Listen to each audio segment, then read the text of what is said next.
Hello, everyone. We are 20 minutes late, but feeling so good. This is the Transatlantic Call-In Show. This is the show where you get to call in and talk to two trans people live on air every Thursday at 2 p.m. Central Time. I am your host today, Arden Hart, and with me is return guest.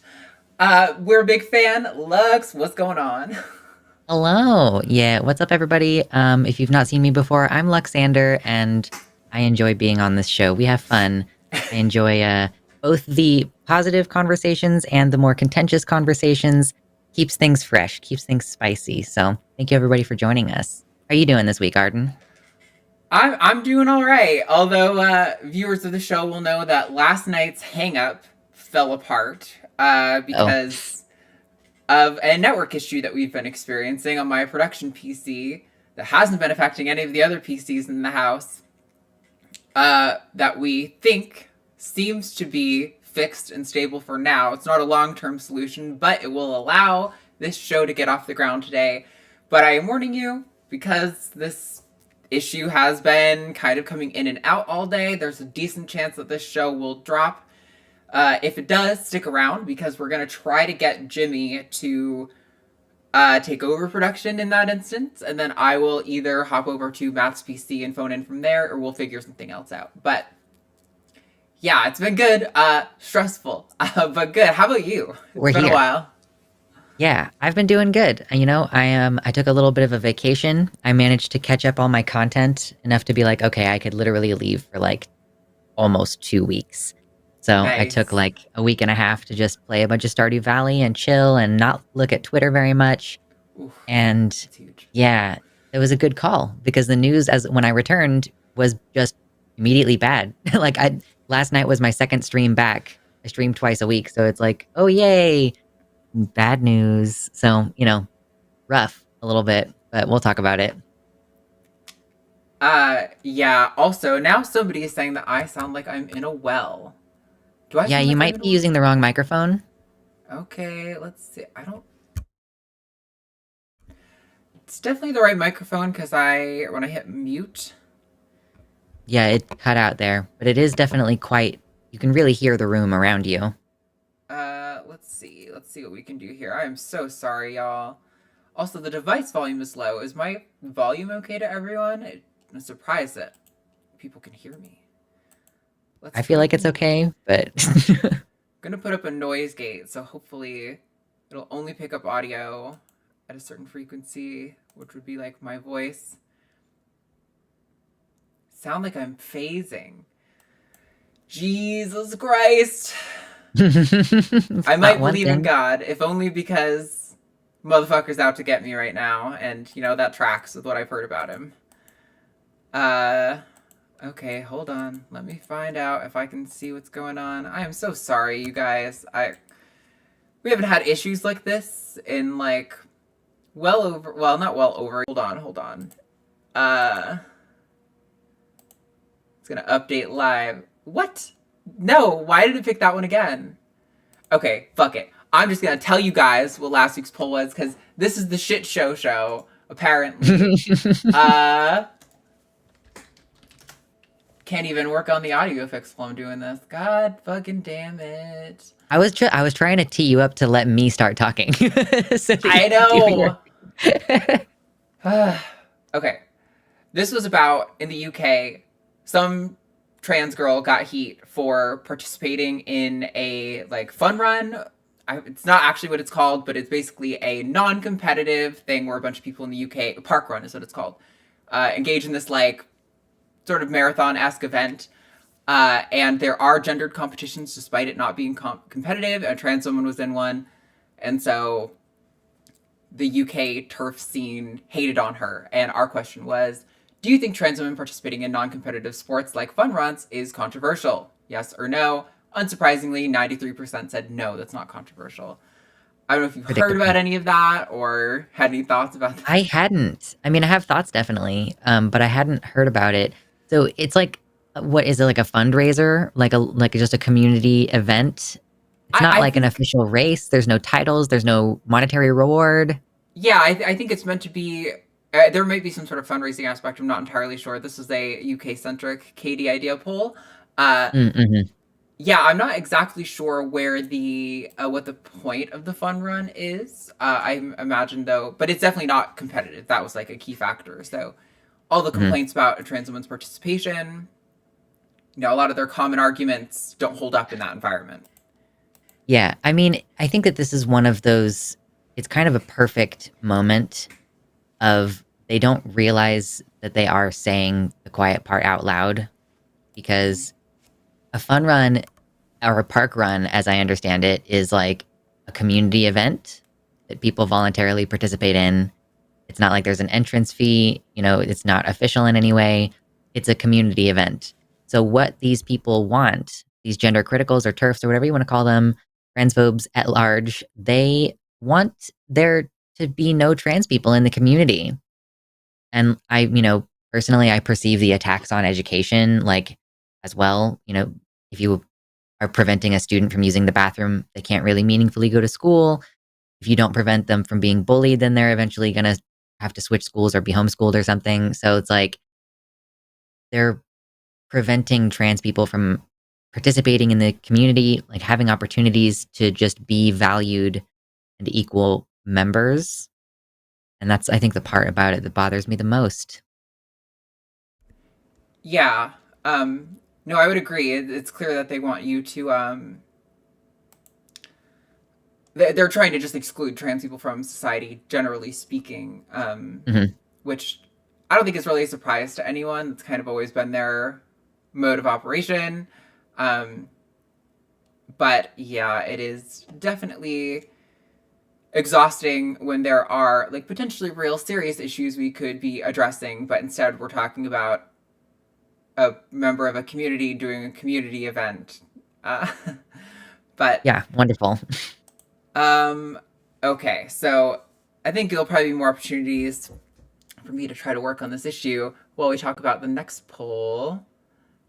You can even dive in and read this one if you want while I go to work. Hmm.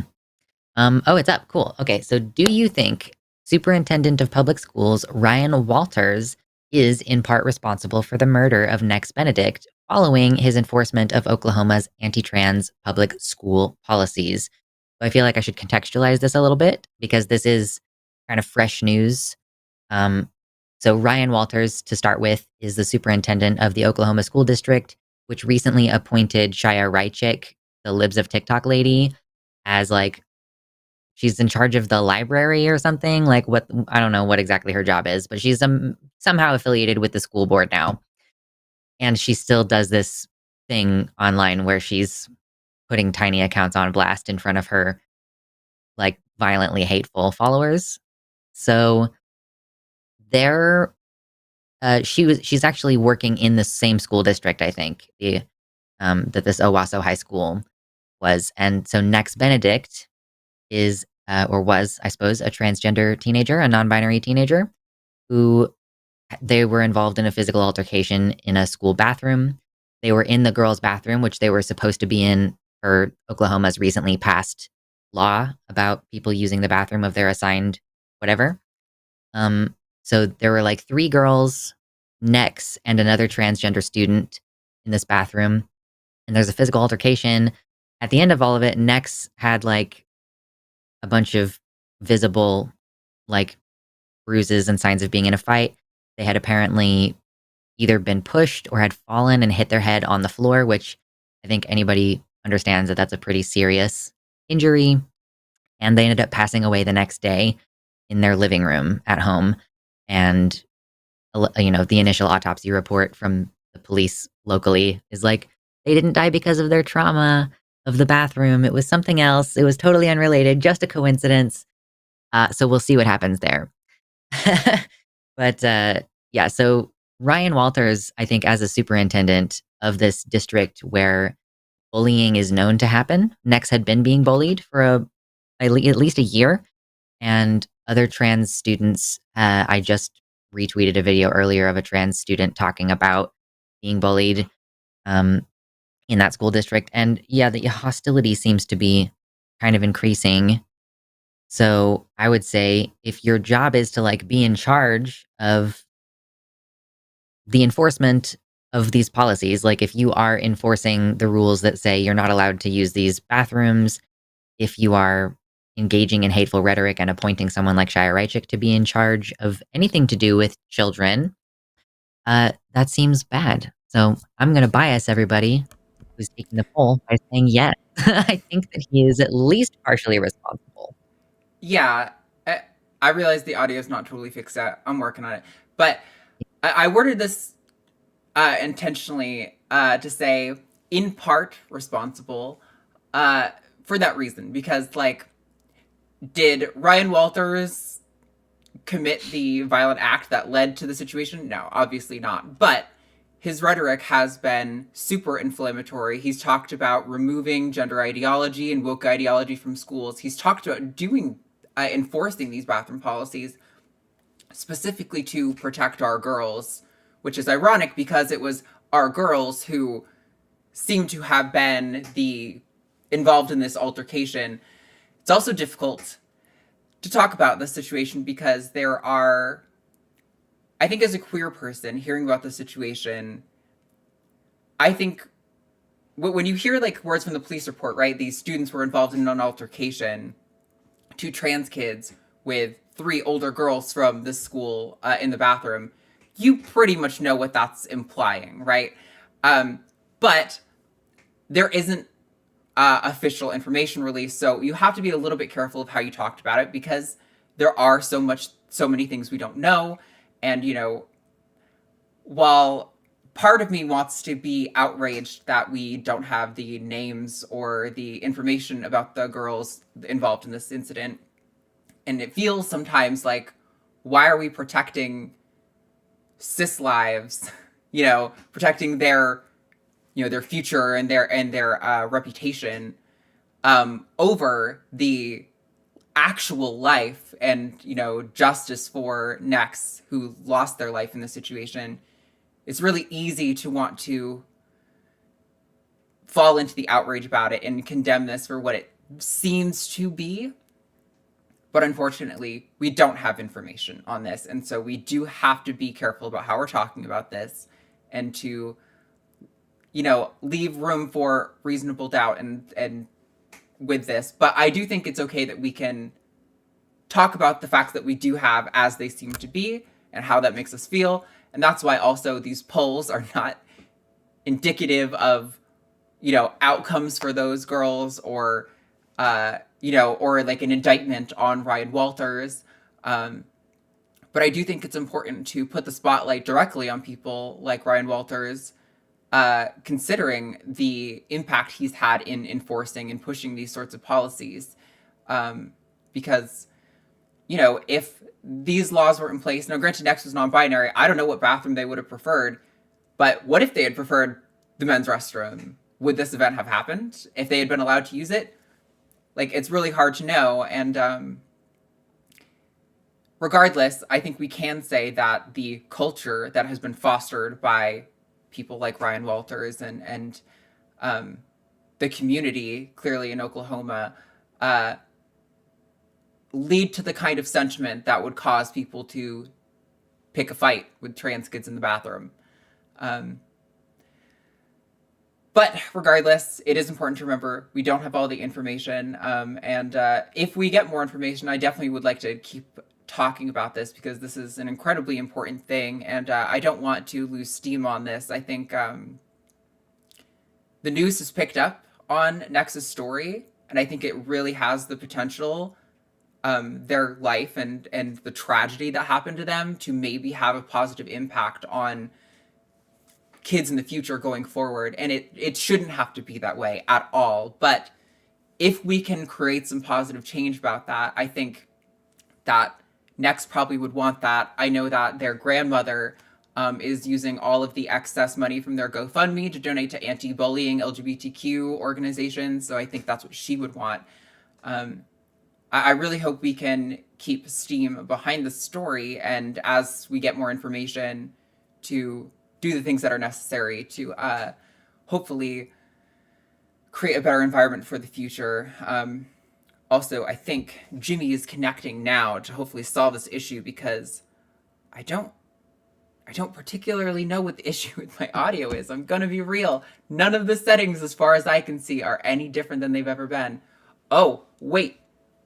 I think I just saw it. I think I just figured it out. Wait. How's my audio now? It's good. Is it better? Oh, yeah. I did it. Yay. Oh, I did it. Right as Jimmy connected. I figured it out. Oh my God. Yes. Okay. I'm going to get the heck out of here. Yeah, Jimmy, I'm sorry if you're listening. Sorry to have you connect and then figure out the issue, but I was panicking. Anyway, we have callers on the line. This is a call-in show. But one more thing before we get to those calls. I have to do some housekeeping here for the line. So while Transatlantic is objectively the best show on the line, there are some other shows. If you have nothing to do with your time, you're like, man, I could either like eat bricks or maybe watch some of the other line shows. Here are some of the ones you can check out. Just kidding. I love everyone here. This Sunday, let's start with tomorrow. We are going to have a special episode of Hostility with John Gleason, interviewing Rebecca Vitzman over her new book on, I think it's like about, is God good for kids, kind of is the idea. So that'll be interesting. Some of you may remember Rebecca Vitzman. She kind of got popular in the atheist community for an interview she had following a tragedy, natural disaster, some like almost a decade ago, maybe more. This Sunday on the Sunday show, Jimmy will be hosting with unconfirmed guests because Matt and I are leaving tomorrow to go to a reptile expo in Corpus Christi. So we've got shit to do. Can't be here. Skep Talk on Monday will be Forrest Valkai. We are premiering our new show on Tuesday, Chewed Gum, which is, I know a lot of people have a weird reaction to the name at first, but I love it because it's going to be a show that features the experiences of women deconstructing in the atheist movement. And so we're kind of reclaiming this notion of, from purity culture of if you have sex with multiple partners, you are like chewed gum. Like who's going to want to be with someone who's already chewed gum? So we're kind of reclaiming that. And that's going to feature Eve Was Framed. And I'm pretty sure we've confirmed our guests, but it's not like a hard confirmation yet. So I'm going to hold off on that. And then next Wednesday on The Hang Up, Matt will be joined by Mindshift Skeptic. And we are going to get Dara from yesterday back on a future episode because I was really enjoying that. And I wanted to see how that goes. We don't have anything for Tackets confirmed next week, but that is your list of shows. Hit subscribe, ring the bell, do all those things so you don't miss any of those shows. But with that, we've got callers on the line. Are you ready? I'm so ready. All right. Let's see. We've got, I think it's Jaislyn in Tennessee. Pronouns are she, her. Jaislyn, you are live on the line. And if I got your name wrong, please tell me. It's Jaislyn. How are you doing, Arden and Lux? Yeah, we're doing great. What's going on? What do you want to talk about? I wanted to ask a little what your opinions would be about people in the trans femme community, the different levels of trauma that are experienced, and like how we can help each other out when maybe my journey hasn't been the same as another trans femme woman, and yeah, that's it. I mean, I don't know if I think there's any advice that I have that's like would be specific to the trans femme community. I think it's maybe a bit of a human thing to kind of universalize your own experience, and it's just kind of acknowledging that that's a mistake. I've engaged in that before. I know we've talked about many times on the show. You're probably sick of hearing it, that I used to be a trans medicalist. And it is in part because my trans experience was very much one that was like, I felt was out of my control. It's like something that kind of like happened to me. It was how I used to think about it. And so that was kind of how I portrayed trans experiences in general. And that's just not how it is for everyone. And kind of being able to take a step back and realize I don't have access to what's in your mind. I don't get to decide if you are really trans or not, but you're telling me you're trans, and I don't know what else I could possibly go off of besides you telling me what you are feeling. Like, Well, I do have friends within the community that have been through some traumatic stuff. I don't think that it's appropriate for me to tell, their experiences, but I think you can imagine. And I have not been through that, but I still love them, and I want to encourage their future journey. Yeah. Do you want to hop in, Luxander? I'm just trying to think of I guess, being sensitive to women who have more trauma is, I guess, going to be one of the key things. It's hard to empathize 100% if you have not personally experienced those things. Yeah. I think that contributes to that not trans enough feeling that so many of us have. If we didn't get kicked out by our parents, then we didn't really have it so bad, even if we were being misgendered every day. Oh, whatever, it's not so bad. I think that we all have that tendency to minimize our own experiences. So, and I also think that it's, I think, important, and this is not just within the trans femme community. I also think that there's this applies to the sort of divide that we see between the trans femme and trans masc communities, where they don't always intermingle. Being focused more on what we have in common as opposed to what we have different to each other, I think is going to end up fostering the closest relationships and the most cohesive kind of relationships that you can, organize with and build families and communities with. And yeah, I don't know. I just think that focusing more on those commonalities and maybe not thinking so much about, oh, these other people have it worse than me, or I have it worse than other people. Either way, focusing on those disparities, I find is infrequently helpful. Hard agree. Is that? I agree, and I know trans femme. I know trans,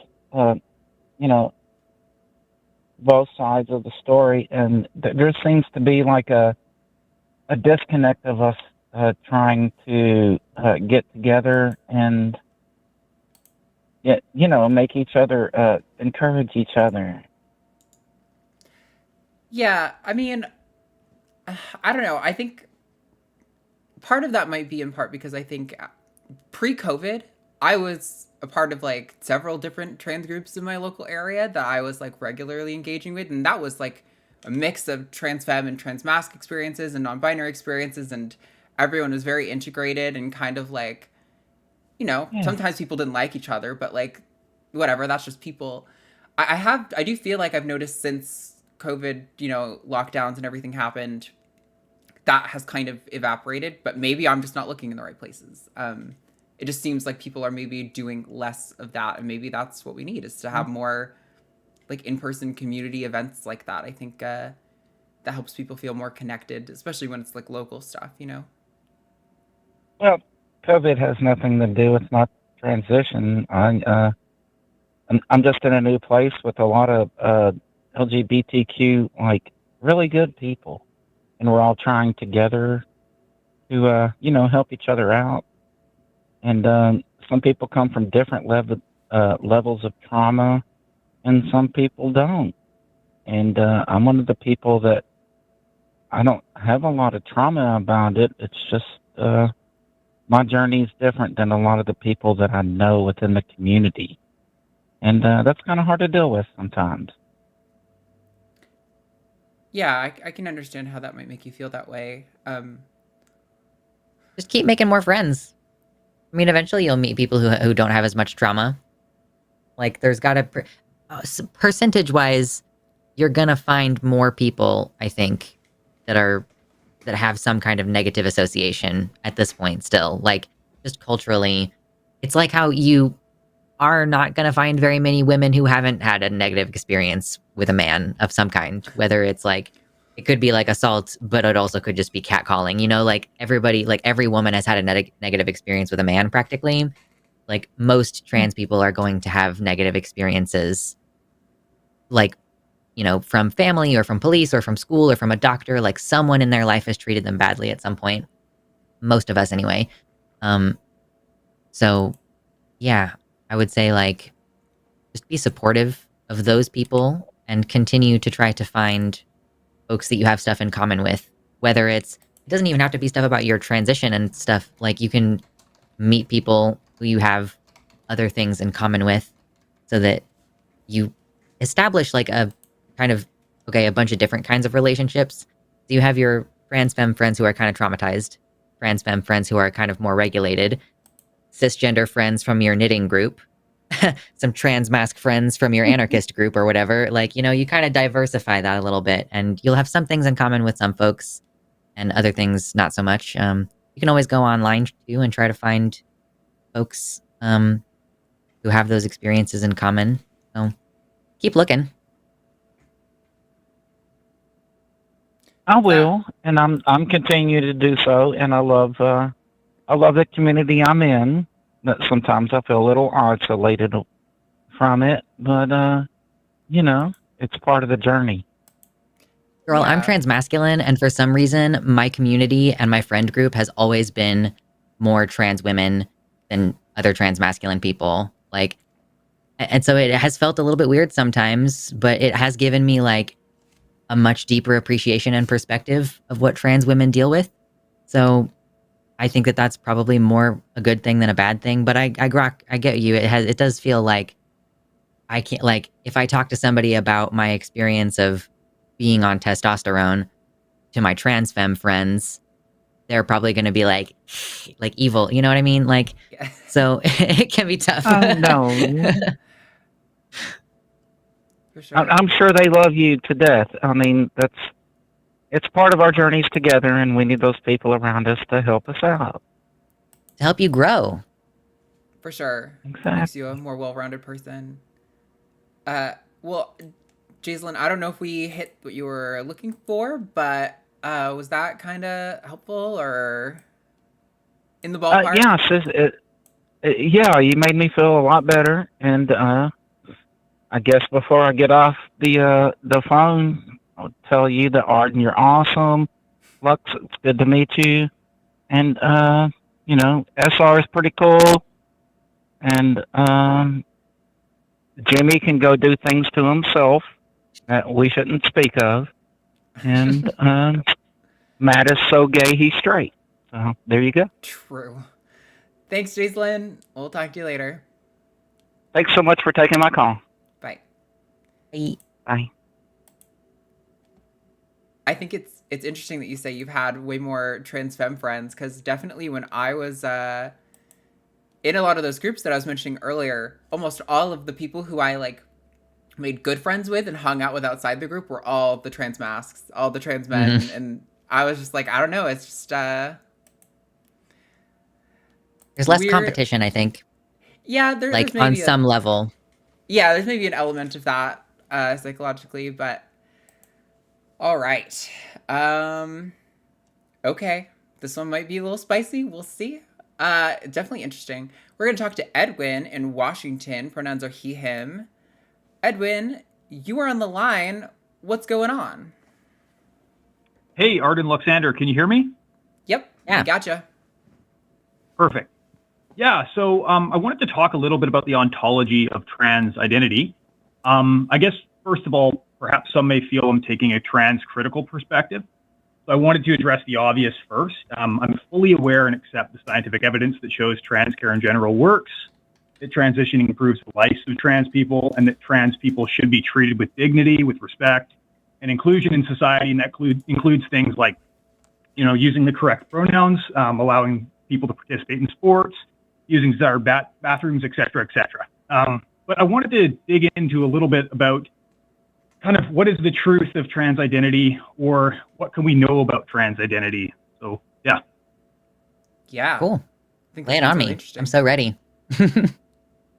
I can go into a bit further if it helps. So my understanding is that there's kind of two broad positions within this kind of question. One is the identity essentialist position, which is kind of, I would say, widely accepted in the trans community and in the social sciences as well. And it's based on kind of the presupposition that gender identity is innate or determined at birth or biological. And then the second position is more of a constructionist view that gender identity, along with kind of essentially all other forms of identity, race, other, just general gender, etc., is socially constructed or constructed. It's determined by socio-cultural influences, basically. So, What do you guys think about those two things? And I mean, I think it's just the kind of quintessential question that is at the root of all inquiry into human behavior, and that is nature versus nurture. Like, that's kind of the, like, if we simplify those two positions down to their essentials, I mean, just like how much of it is biological versus how much is environmental. I have always found it confusing that people treat these two things as though they are opposed to one another. Because, like, take for example, like a fetus in the uterus, and like, it's growing in the place where it's supposed to be. And if for, one of the common theories you'll hear is that, like, if there's like an inappropriately high amount of some sex hormone during neurological development of that fetus, then it could develop like a neurological brain body map that is more equivalent to what we would consider to be the opposite of their phenotypical sex development. That is environment influencing biology. So, I personally don't really see much value in drawing a sharp distinction between those two hypotheses, I guess, is how you would phrase that. I don't know. What do you think, Arden? Yeah, I think, I think for one, I don't know that we'll ever know truly. Like, I don't know if it's possible to actually know the difference between those two, like which one is actually the case. In part because, like, so like you're saying, Lux, there's like, maybe some environmental factors that can be correlated with trans identity. And we know there are some examples of people who are maybe born intersex, or like the David Money or David Rayner or something like that case where he had genital surgery at birth and then that was actually problematic. So there does seem to be some sort of innate mechanism for understanding oneself in terms of gender. But whether or not that is like I don't know if, so I've often used like a durable psychological construct, right, for defining gender identity. But I wouldn't say then that I think there is like an actual cluster of neurons that I can point to that is gender identity. Like, much like how, like one of the models for understanding personality in like modern psychology is like the Big Five, the Ocean model. And there do seem to be like this like durable construct that everyone seems to form that would encompass what we consider their personality, and we're talking about like a combination of behavioral traits and like affects and things like this. But there's not like a one-to-one correlation with like openness and this. I mean, there may be some correlations in there, but there's not like a one-to-one where if you are a more open person, your brain looks like this, right? There's lots of diversity in human neurology and biology. And so I don't know that it's, I think it's an interesting question, but to me, it's more of like a interesting question that you kind of like speculate with your friends when you're maybe like, passing your J around the circle kind of moment where you're like, what is it, dude? Like, I don't know. We're never gonna know. Why are we trans? What is existence even? Yeah, like it's that kind of question. I'm not sure that you could ever actually know the truth of it, but what do you think? Do we? Right. I totally agree with Luxander. There's kind of a false dichotomy thing going on with biology and kind of, nature nurture stuff, right? Environment impacts biology, biology impacts the environment, of course. Totally agree with that. You mentioned like a durable psychological construct, which I think is interesting. Totally understand that part of it. But I guess what I wonder is, it seems as though, for the most part, within the social sciences and within the trans community, that the word innate is often used to describe identity. And that seems like, if we're following kind of the idea that we want to accept as many true things as possible and, reject things that are false, it seems as though that's a position one can't hold. And so I wanted to get your thoughts on that. Are you saying if we accept that environmental factors might be part of the equation, that it would be fallacious to say that the trait is innate? Well, I'm trying to get to the innate, root of the question. To me, maybe I'm conflating innate with biological, but my understanding of innate is kind of existing in or belonging to. or present factors at birth. So that's asserting that there's something that goes on at birth or perhaps during the fetal period that makes somebody trans, I would assume. And I don't know if that's something we could assert. Well, I think there's some reason to believe that, but I also don't know if it's necessarily the case for every individual trans person. Like, so one of the reasons that I would point to for it seeming to be the case that transness is this like fixed construct in your brain is that when you try to apply conversion therapy to someone, we have really good data on this. It does not seem to remove their trans identity. It may cause them to so sufficiently hate their own trans identity that they don't express it, or that they, are very hard on themselves over it. But it doesn't seem to like eliminate the identity. Most of those people, there are extremely high rates of drug use and suicide and depression following conversion therapy because those people were successfully taught that being trans is bad, but they weren't untrans. Like, it doesn't seem possible to untrans someone. So it does seem to be the case that there is some sort of innateness to gender identity, but I think it's maybe a mistake that we use the word innate, and maybe there's a better word to describe what is happening there. I think that the implication with innate, like, I don't want to, like, I understand that there is an implication for some people that it's like, you were born this way. We've really gone with that rhetoric a lot with the gay thing and the trans thing, like, born this way, baby. But I think that, a trait can be innate, even if it was unclear at birth, or like if we can't establish that it was there at birth. Like, I don't like cinnamon rolls as much as I used to anymore. I used to consider it like a really innate thing about me. We couldn't pinpoint the part of my brain that makes me like cinnamon rolls, but as I've grown older, sweet doesn't really do it for me the same way anymore. And I have to be very particular about my baked goods. So something that I felt was innate about me did change in my adulthood, right? So I think that when we say something is innate, particularly with the trans identity and the gay identity, is we're trying to, I think, frankly, I think that it is an intention to invoke emotionality around, like, therefore it would be especially cruel to try to change that, or therefore it would be especially cruel to treat these people differently because they can't help it. Like, it's intrinsic, I think, might be another word. I often hear Matt, when he's talking about religion, saying, I want to adopt things that are true. It may be something that's comforting to you, but it might not be true. And I think somewhat that logic could apply here, in that I agree that it seems like the best defense against bigots to assume that it's innate, or to say that it's innate. I understand that part of it, but is it true? It's certainly comforting, it seems, to say, like, look, this is just something I was born with. But I don't know. Again, I go back to, I don't know if it's a position we could accept. Arden mentioned something really interesting about, she said, of course, that there's scientific evidence that has shown that, studies are effective and deconversion therapy doesn't work. Totally agree. The scientific evidence suggests that healthcare works and that trans care does not, but trans care does not demonstrate where identity comes from. For example, lots of constructs are concretized in society, like money is a social construct that has been around for centuries. It's durable. Race is a social construct that's been around for centuries. It's also durable, and gender roles are social constructs that have been around for centuries, and they're also durable.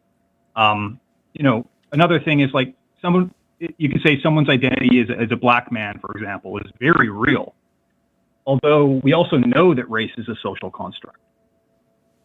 So I think you could say similarly, someone's identity as a trans man is very real, even though it is possible that trans itself is social construct. Doesn't mean it's not real, or that people's identities don't matter, in my view, but I think to assert that it's a construct that we've built around reality. I mean, you're not wrong, because there are people who, if we went back 100 years, there were people in the Wild West of, like, or a couple hundred years, sorry. If we go back a few hundred years to where we're still doing, like, Wild West United States, we're establishing the manifest destiny, right?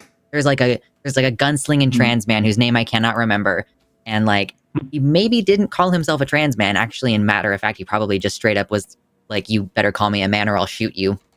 That's the kind of guy that he was. But, we would now call him a trans man. The idea of trans as a type of man didn't exactly exist in the same way at that time. So like the idea of a trans person, we've constructed that today, but we've also constructed the idea of being a homosexual. Like, you realize that in Rome, like, the bottom was considered gay, but the top was not considered gay. Like, if you are a man who is inserting your pee-pee into another man, like that, I realized that I was about to get too graphic for YouTube.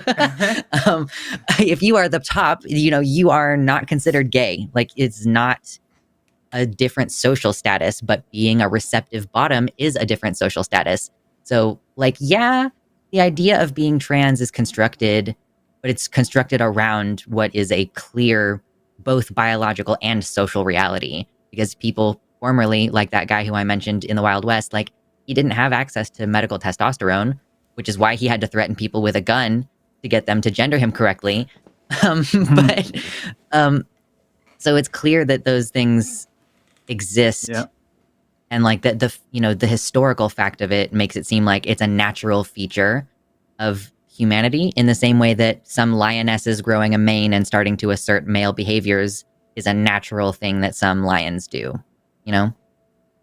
Right. Well, I think part of it too is like human beings tend to love to reify ideas in society as though they're true, and it's comforting for us to assume that these ideas that we make about the world are true, but that's kind of separate as to whether they actually are, whether they're comforting.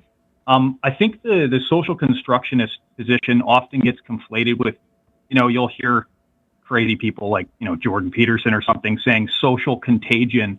And I think those kind of get conflated, which, that's of course dishonest, because the idea of contagion presupposes that there is something wrong with being trans, even if it was entirely socially constructed, even if it was entirely a social phenomenon that developed, say, out of feminism or something.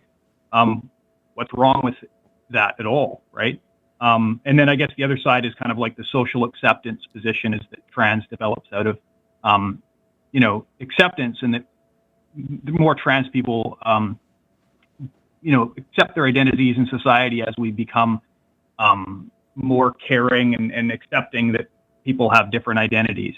Anyway, I don't know where I was going with that, but yeah, I'm comfortable with the notion that it's possible that it's a mistake to say your trans identity is innate.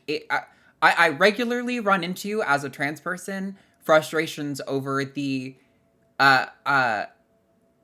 flaws in the English language preventing us from being able to accurately discuss these issues and what's actually happening. So I'm comfortable with the notion that maybe innateness when it comes to trans identity is possibly the wrong way to talk about it. I think, though, really what we're talking about when we're saying that is mostly like what Luxander was just saying a little bit ago, about how we're really just kind of trying to say that it would be especially cruel for you to try to like detrans this person. And when we do, it's largely unsuccessful, and they retransition later anyway. So right, yeah. I think we're just trying to express that whatever this construct is that leads people to consider themselves trans seems to be durable for the most part over their lifetime, even if the, maybe the shape or intensity changes and kind of ebbs and flows. Like, I think every trans person could tell you that the level of dysphoria that they experience, if they experience any, from day to day is different. Like, there's some days where I'm like, I don't want to be perceived or touched by another human being. It is too much. And there's some days where I'm like, I kind of forgot I was trans today. Like, it really does kind of come and go. And,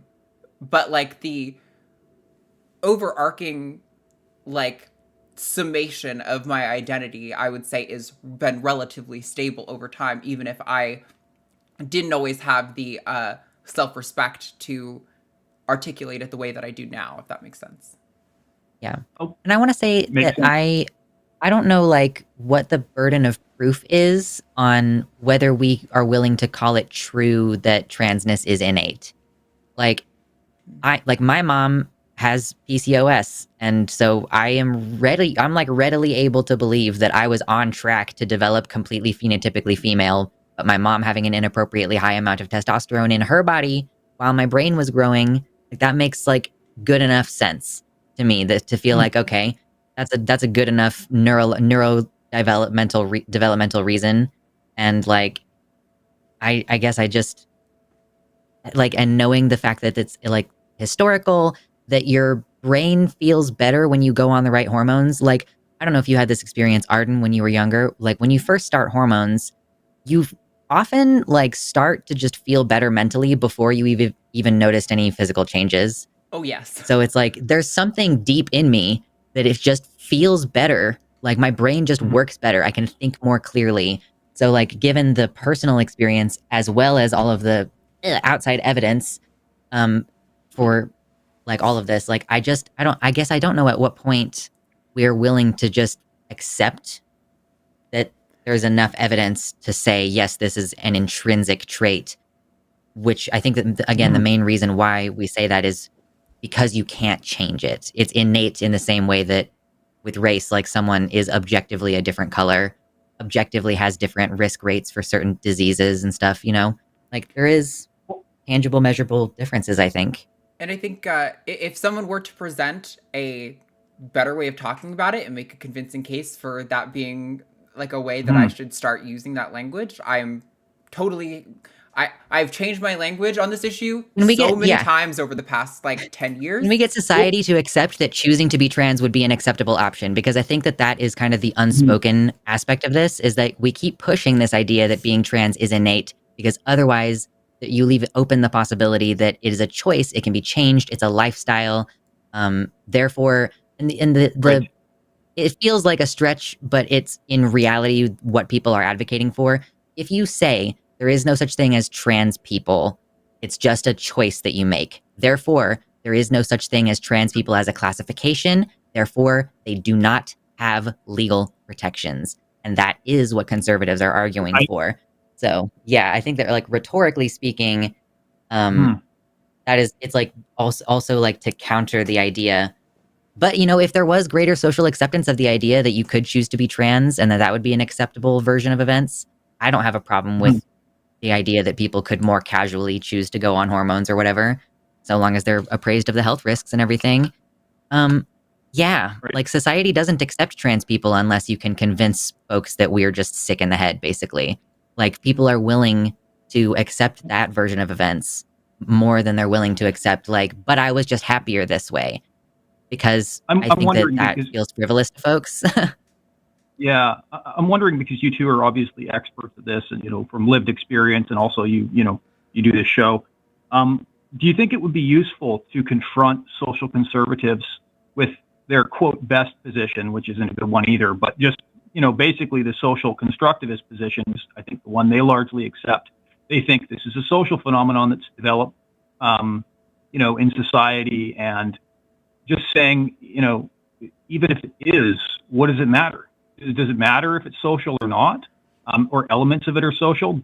You basically have to assume that being trans is bad if you take that position. Like, who cares if it's social? Like, and again, it's like I think that many social constructs have been concretized in society. They're very durable. That's why I think I really like Arden and Matt's language. I think they use the durable psychological or social construct, because I think that seems like a position that makes sense to me. And also, like, I know you guys, this show, this channel often talks about, religion, of course, too.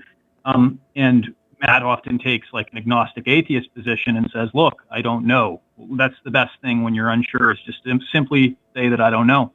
And it seems like that's kind of the same thing here, is that I understand that people want to find evidence to suggest that this is a biological or innate thing because it protects them from bigotry, but the truth of it seems like a better argument to me.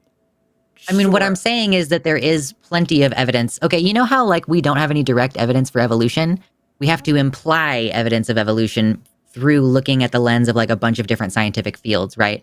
So like there is no way to pick apart a trans person's brain, or a cis person's brain for that matter, and find like the gender part of the brain. But we do have evidence that biologically we operate better and it resolves our dysphoria if we are on the right hormones.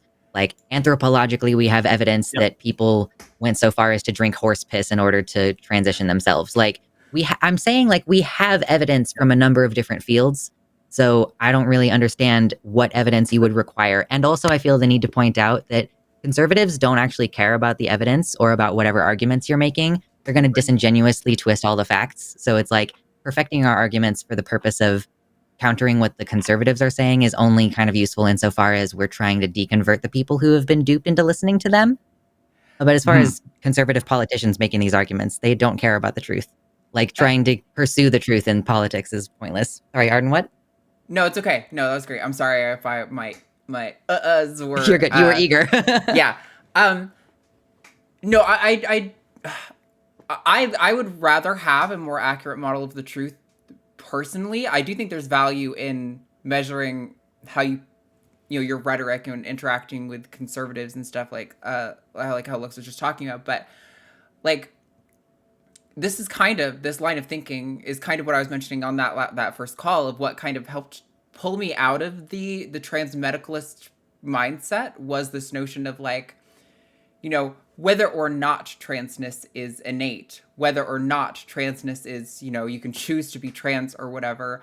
I don't have access to what's in someone's mind to know whether or not they're being sincere about their identity. And ultimately, I don't really care about convincing individuals about whether or not I am actually a woman. I experience the world, I think, as a woman. People treat me with misogyny in society, in my interactions in society. And I am happier the way I am. I really don't care about like the ontology of my womanhood or my transness as far as like a matter of like social activism, like for me personally or for other people. It does seem to be the case to me that transness is innate based on the things that we can see in reality. But again, I'm totally comfortable with if somebody makes a really convincing case for like, and I think you're sort of kind of doing that now, Edwin, but I think what I would look for here is more of like, I think we have a relatively strong case to suggest that trans identity is to some extent for most people innate. But if there is a better way to articulate that and you want to present that, I'd be happy, like I said earlier, I'd be happy to adopt that and to integrate that into, both my conversations with other trans people here and my rhetoric when talking against anti-trans people. But yeah, go ahead. I guess what I would say is at a minimum, I think it's a durable social or psychological construct at a very minimum. And then it may have, biological underpinnings or undergirdings too. Like Luxander, you said earlier, that basically there's all this scientific proof that trans care works and that trans people, stay trans, and totally agree with that. I feel as though that's a separate conversation because that doesn't necessarily determine whether or not this is a biological reality or a social reality. There's many durable. And I'm sorry, I really need to push back on that.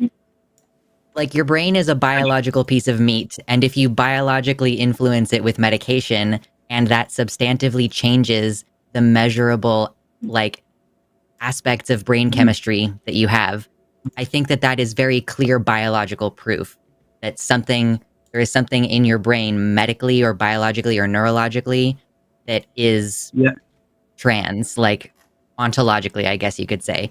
I've started using the word ontologically in this conversation to refer to the metaphysical beliefs that transphobes have about like how you can never change your quintessential sex or anything. So I guess what about framing is interesting to me too. What about epigenetics and the ways in which our neurochemistry can change as a consequence of our environment, social factors, right?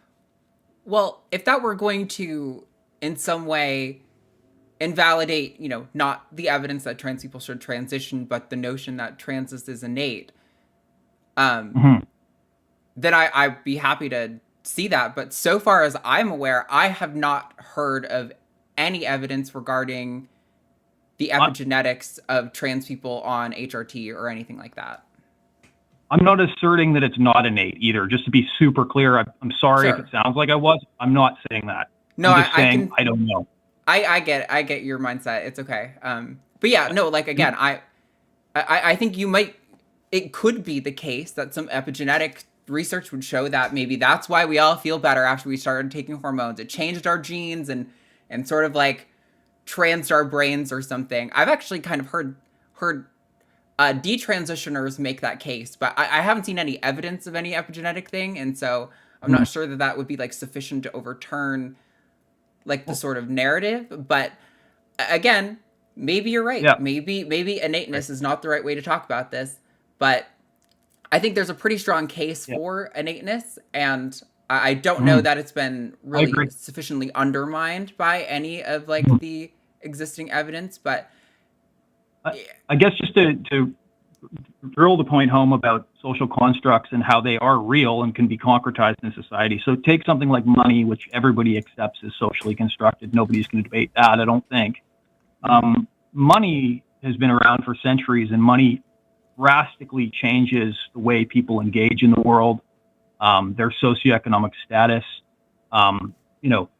what type of life they're going to have. This is entirely socially constructed, but it affects people, and it's been around for a very long time. I mean, race most people accept, except for, social conservatives mostly, is a social construct. And if you identify as a different ethnicity, your identity as that ethnicity absolutely affects the way you perceive the world and who you are in the world for your entire life. That doesn't mean it's fake. I feel like people conflate social constructionism with not real. And that's not what I'm saying at all. I'm not even saying that it is socially constructed. I'm just trying to be clear on that constructionist position, that it's not saying this is fake or that there's no scientific evidence for, anything, or it's not biological. Sure. Yeah. Social constructs, just like all concepts are, at least that we can talk about with language, are, there's some sort of real underpinning from reality for that. Like, people might roast me for this, but Rationality Rules just uploaded a debate yesterday with Colin Wright. Now, I don't agree with all of Stephen's positions, and I have a few specific objections to things he said in that debate. But I think he did make some good arguments in there as well. One of them being like concepts like, like what is a castle, right? Like, I think when you say a castle, we all have an image in our mind.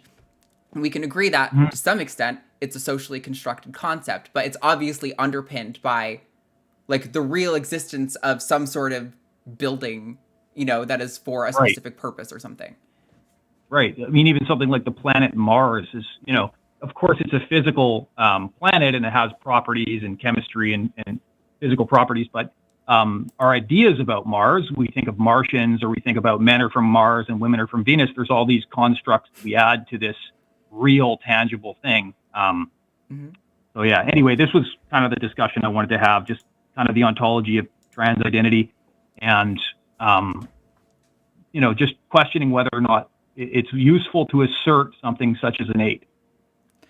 Yeah, I think, and kind of like I said at the beginning, I don't know that we could ever demonstrate like the ontology of someone's identity. It just seems like a difficult thing to do. But I think we can demonstrate, as we've talked about here, that trying to detrans people doesn't work. And I think that's kind of what people are talking about. And if that's flawed, then we can refine that. I'm comfortable with that. We've changed so much of our language in the last 15, 20, 30 years around transness, and it's going to continue to evolve, and I'm comfortable with that. But yeah, I think I've actually even seen a pretty significant movement from within the LGBT community to sort of start deconstructing the notion of born this way, and the notion that, maybe it is okay if people choose. What is the harm in necessarily people choosing something, as long as they're educated about the things they're going to do to confirm or assert their identity,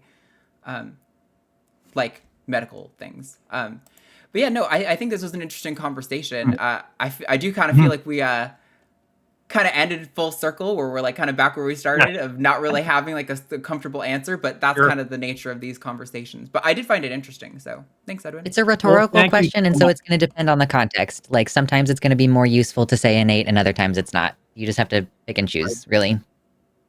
Well, thank you so much, Arden and Luxander. It was a really interesting conversation, and I think you guys gave me some things to think about as well. So thank you. Thanks for calling in. Talk to you later. Have a great show. Alrighty, I'm going to do a quick reminder that at the end of the show, we are going to read out super chats. So any super chats of $5 or more, we will read out live right here for your faces. And if you want to, we haven't done the team thing for a while, but if you want to like hashtag Team Luxander, hashtag Team Arden, you could do that. We'd be happy to take all of your, apparently our call screener just had a absolute troll try to make it through, but they couldn't even handle the call screening process. So bad troll. Dan got asked for their pronouns and had a meltdown, is how I assume that usually goes. Probably something like that.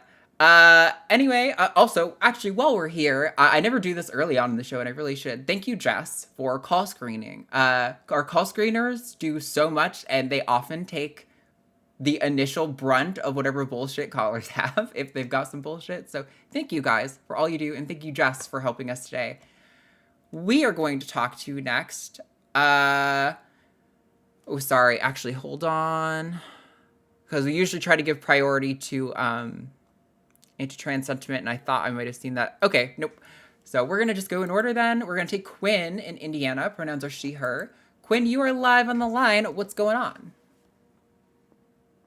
I kind of called in to say it's been a couple of years since you guys started, and I kind of started watching when you guys started, and you guys sort of were my egg cracking, as it were. Yes. And I just wanted to say thanks, I guess. Well, thank you. Happy we could trans another one. The trans agenda. I don't know. Moving forward. Yes. I don't think I get any credit for that because I only started guesting last year. Yeah. When did you call in? Do you remember, Quinn? No, I believe. I don't remember the date, but I do know that it was not under my name. Okay. If you know what I mean. Yeah, it was under my dead name. Well, I won't. So it was back in like 2021. Sure. Wow, yeah. I can't believe this show's been going for 3 years. That is overwhelming sometimes. I sometimes get a huge anxiety thinking about this show being on for 3 years. But no, seriously though, I'm glad it helped. That is, the whole point of the show is to be education and helping people. And I never really thought it would help people crack their egg, to be honest. I kind of thought it was going to be more debating bigots when it started, but I think it's been more cracking eggs than debating bigots in a net summation. So I'm cool with that either way. I'm glad if you are happier and living a better life, then I'll take that as a win. Hey, I am happier, and I always tell people I didn't realize I could be trans. Like, it's one of those things. It's like, everybody thinks that they wish they were the opposite gender, but that's just something people think, right? Right. Yeah. Yes, I've learned. It's all right. I mean, it's a common, really common thing. I think a lot of people. We had a couple of calls about this last week too, about how I think most trans people go through a period of something like that, or sometimes it's more of a context of like, am I just a freak? Like, I'm not really trans. I'm just like a weirdo or something, right? Like, am I actually going to go through with like the whole process of changing my whole life? And it feels overwhelming. And that's why I think we worked really hard in this show from the beginning to try to say like, don't maybe start with the question of like, am I trans? Am I a woman? Work more on like, what do you feel like would make your life better? Like, would laser hair removal or HRT make your life better? Start there, because that's a lot easier of a question to answer. And usually along the way, you get the answer to the bigger question. Yeah. After, I just actually, speaking of laser hair removal, I had my 9th session recently. So nice. It's coming along really nicely. That's really awesome, Quinn. Did you have like a question or anything you wanted to throw to us, or are you just kind of doing a little update?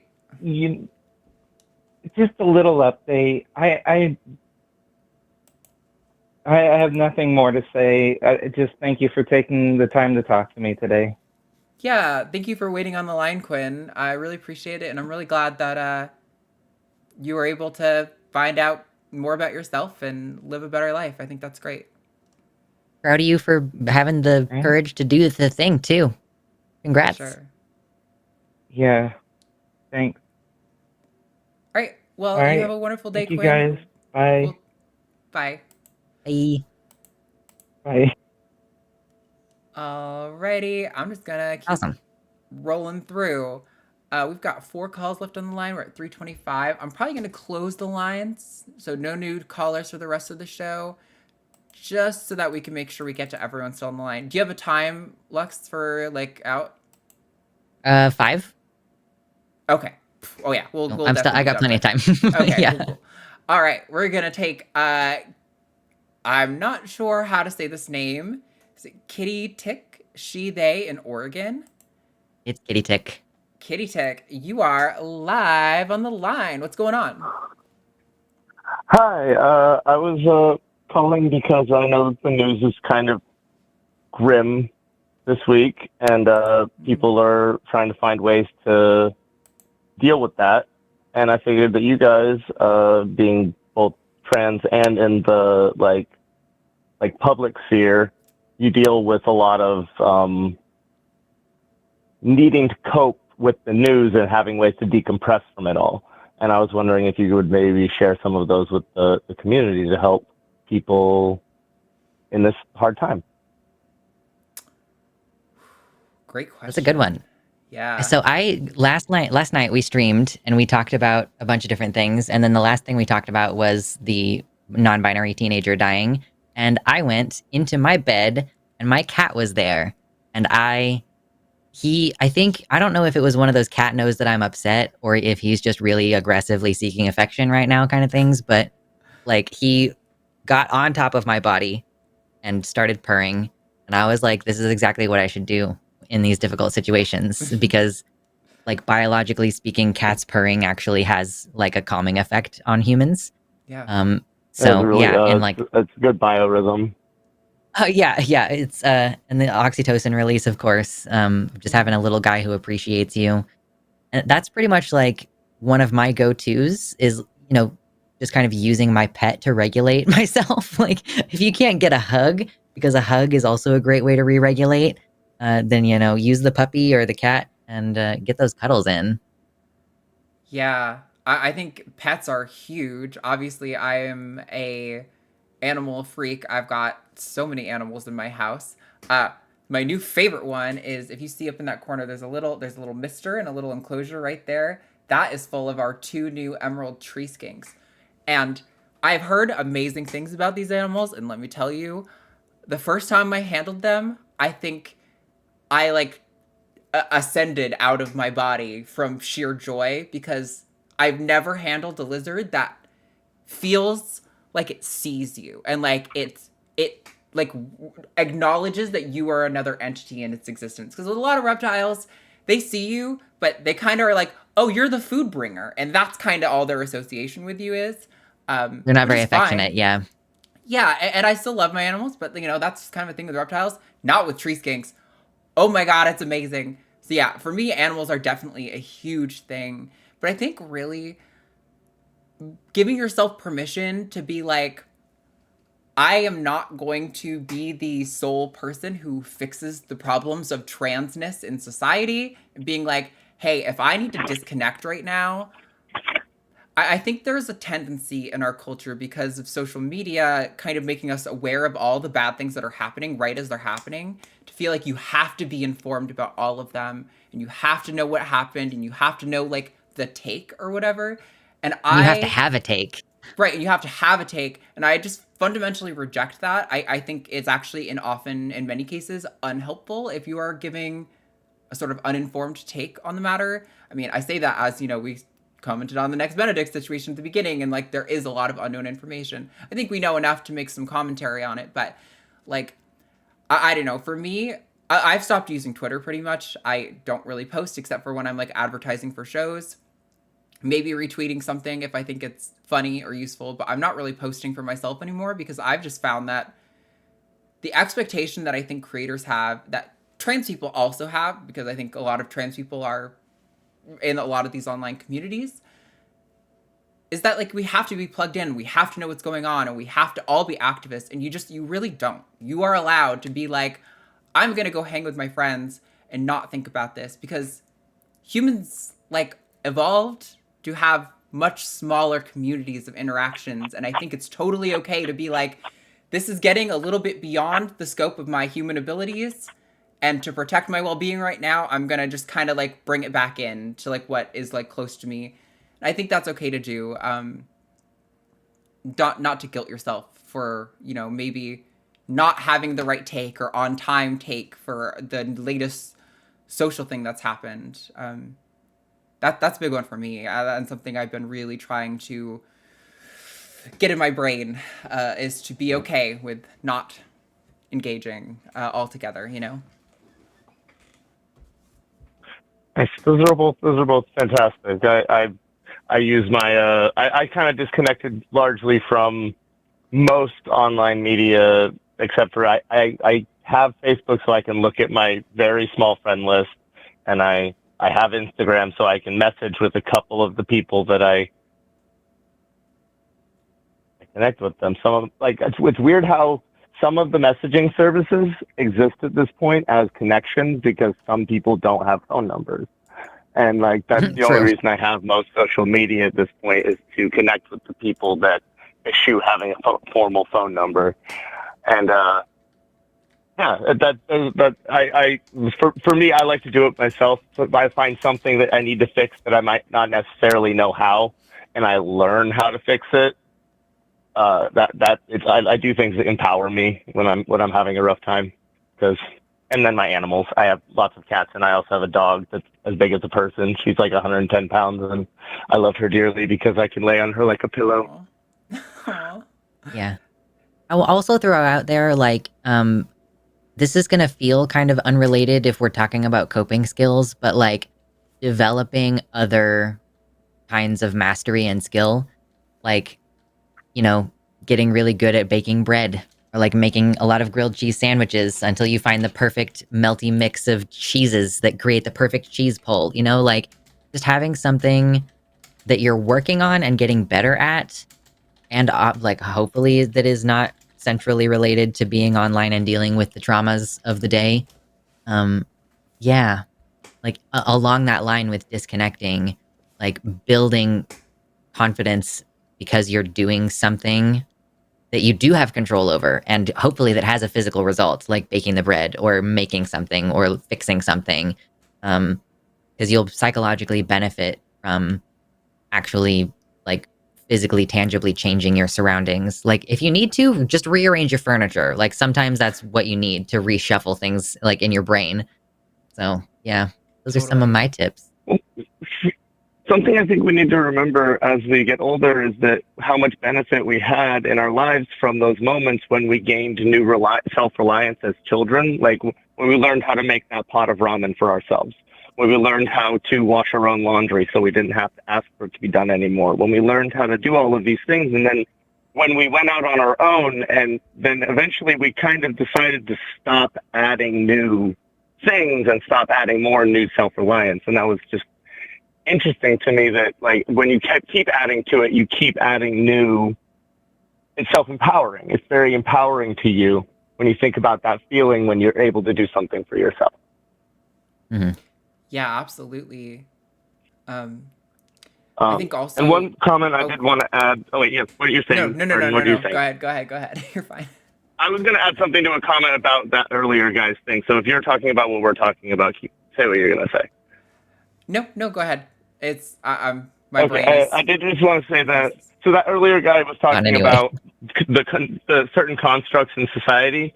Well, something that predates a construct in society is somebody seeing another body and wanting to have a body like that body, because like there were always two bodies, and so dysphoria is not a construct. That's a thing that happens in our brain when we feel as though something is incorrect inside of us or about us.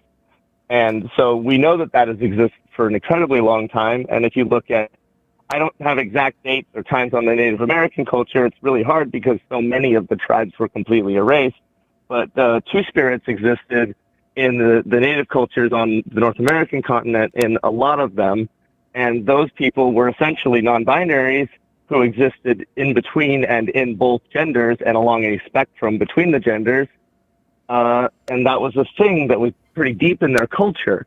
And so we know that has existed for a long time, and it was culturally a thing for a long time, since long before we were able to actually hormonally change our bodies. Yeah, I think that's a good point. I'd have to brew on that a little more, but I think you're right that the emotion of dysphoria would have predated any sort of social construction Constructed idea. of the concept. Yeah. That seems to be right to me. Too bad you weren't on the call. Yeah. Next time. Hopefully he's still listening and heard the point, and maybe that he can take that little bit of thing and think about it and see if that adds to his thoughts.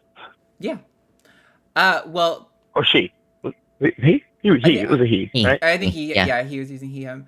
Okay. Yeah, I'll have to brew on that more, because I definitely, sometimes I know I am so subject to this, and I don't know this is just how I'm wired or what, but it's really easy for me to, because of my way my brain works, to fall into like thinking about things philosophically like that, and kind of just like engaging with them on their face value, and not always going into maybe like something like that, like the root of, the construct is this like dysphoria thing, and probably should have done that.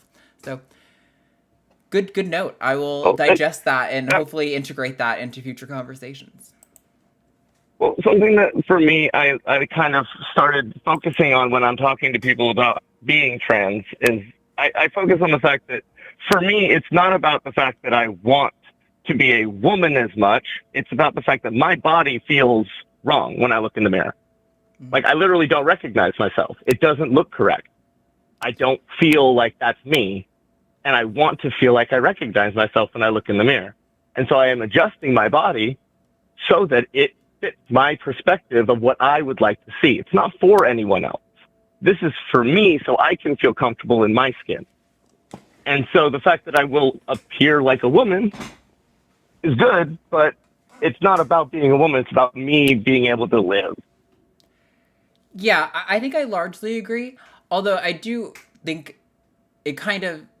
So this is kind of like the complexity that I deal with, because that's my experience of transness as well. Like, before I had FFS, when I looked in the mirror, I was like, I literally don't recognize the person that I'm looking at. And after FFS, I was like, this is fucking crazy that I could get a surgery that would help me to recognize myself in the mirror, and that it clearly wasn't like a body dysmorphia thing, right? Like, it wasn't a nose or face or jaw dysmorphia. It was dysphoria. And those are definitely very distinct. In that, like, you could change the outward and it fixes the problem, rather than just having the source like reallocated somewhere else after changing it. But obviously there are some trans people who don't experience dysphoria, and so I think that's kind of where it pushes down the like ontology, as it were, of transness into, it has to be something that is not necessarily including dysphoria. But I think you can still kind of use that argument. I think it still holds, but yeah, that's why I'm like, I think I have to digest it more and think about it a little bit longer. I've had several times where callers have presented me good new arguments on air, and I'm always like, you gotta give me time, because while I'm live on air, I'm also like partly in like PTSD survival mode and trying to like operate the show, and I do not have time to digest new things like that. But yeah. Yeah. I feel like it's worth keeping in mind as well that like, we talk about euphoria sometimes in this context as well. And like, I think that the yearning or the wanting doesn't have to be painful. So like, you could have had the experience of yearning or wanting desire to be like the other sexed bodies that you're seeing around you, without that necessarily requiring pain. And like, people use dysphoria as shorthand, and like, medically, dysphoria does mean distress significant enough to clinically disrupt your functionality. But like, colloquially, I would be comfortable with just calling that yearning sensation or like even like the finding the resolution to that sensation in transition, like that is all kind of part of what we colloquially call dysphoria. And I still think that it would be fair to say that that is biological and intrinsic, even though it is not based in our concepts of like, this is so painful that I have to change it. You know what I mean? Anyway. Oh, for sure, for sure. Those are both. Everything you both just said was fantastic. I fully understand needing to digest the point, Arden. This is one of the things that I individually spend. I am a homemaker. I work around the house and I work on the property and I take care of the animals and the kids. And so I spend a lot of time working on myself and thinking about things, just thinking a lot. And I like to think about this kind of stuff because I think that if I can find a new way to say it that helps people understand it better, then it works. And this, what I'm talking about here actually helped my mom start to understand it. And she's a diehard through and through Mormon, was like born into it, raised into it, and like back in the 60s. And so she's like a Mormon. And she even now accepts that my life makes me happy, even if she doesn't understand how. Yeah. That's impressive. I'm like, honestly, congratulations on getting her that far. Yeah, no, that is definitely a win.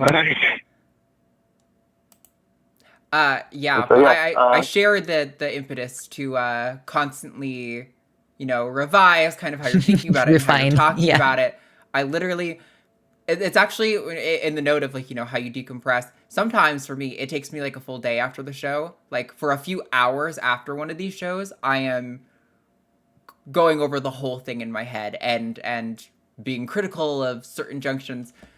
Not the ones that I get comments about, ironically enough, because I know people leave comments all the time saying that I am too aggressive and too angry. But to me, that just seems like misogyny. Those aren't things that I actually feel like I review too much. But anyway, yeah. So thank you, Kitty. I do think it was good to talk about sort of, how we're decompressing and detaching, because it is very needed, and there's a strong temptation to not detach and to feel like you have to be plugged in all the time so you don't miss the next bad thing that happens. But you definitely can detach if you need to. Go exist in your body. That's what you need to do. That's how you get away from what's happening on the internet. Thank you guys so much for taking. Thank you so much for taking my call. Shout out to Lux. You're one of my favorite. I watch your streams all the time, and I'm very excited that you're back from vacation. And I don't watch The Line all the time, but I'm going to watch more of it. And I have a casual viewer who watches a lot of the VODs over the last few years. Have a wonderful day. You too. Thanks for calling in. Talk to you later. So what I got out of that is that we need to have Luxander on a lot more, because then we can soak up more of its viewers from from your Twitch streams. I feel like, and your YouTube. Weirdly enough, it goes the wrong direction. Like, I genuinely think that I bring more people here than I bring back with me from here. You need to subscribe to my channel, you guys. There's like 400 people here. Yeah, first of all, go do that. Push me past. Yeah, thank you. I think it's also part of a problem where The Line is doing really well. We're actually on a huge upward swing right now, too, which is great. It feels awesome. But Transatlantic has historically not really benefited from that upward swing. We have a solid audience within The Line that's like a subset of The Line. But often when The Line hits a nice growth spike, Transatlantic stays pretty solid. So, I mean, I like the show. I'm struggling, too. Yeah, the trans content struggles on YouTube. Yeah, I mean, like, we have like 400 to 500 live viewers on average, which is a lot compared to a lot of, streamers and stuff. And I'm definitely super grateful for the audience we have. But sometimes it is frustrating when I'm looking at all the other numbers going up and being like, but what about us? We work so hard here. We gotta, you know what? You just gotta get better with the like title and thumbnail game, I guess. It's the title game, maybe. Yeah. I just do clickbait now. Like, I don't care. I've done that a couple times. I don't really mind doing the clickbait titles and stuff. I definitely think our thumbnail game goes back and forth. But anyway, before I get too much into my criticisms of our marketing strategies, let's talk to Mike from North Carolina. Pronouns are he, him. Needs some advice. Mike, you are on the line. What's going on? Hey, how's it going? Pretty good. So good. Talk to us. What's going on? So I just want to start out by saying you're talking about the metrics with the show and everything, and just want to say thank you so much for having the show and for putting it on for so long. So I promise this is sort of related to my question, which is so what I was saying, I've worked for like 15 years in the theater industry, and sort of one of the stereotypes that holds true is, I've had the privilege of interacting with, people of all genders, all sexualities, all, and I've loved them, and just it's been a great opportunity to just interact in a completely non, like, oh, you are this other thing sort of a way. I don't know. I'm mixing up my words. That sounded completely different than it did in my head. But the way that relates to my question is that I spent 15 years working, backstage, and I knew that I knew trans people. I am positive that I knew trans people that I had no idea were trans, just because of their own, passing or whatever reason. I had no idea what I didn't know until suddenly I was confronted with, having to think through things for the first time, which is when my sister actually came out.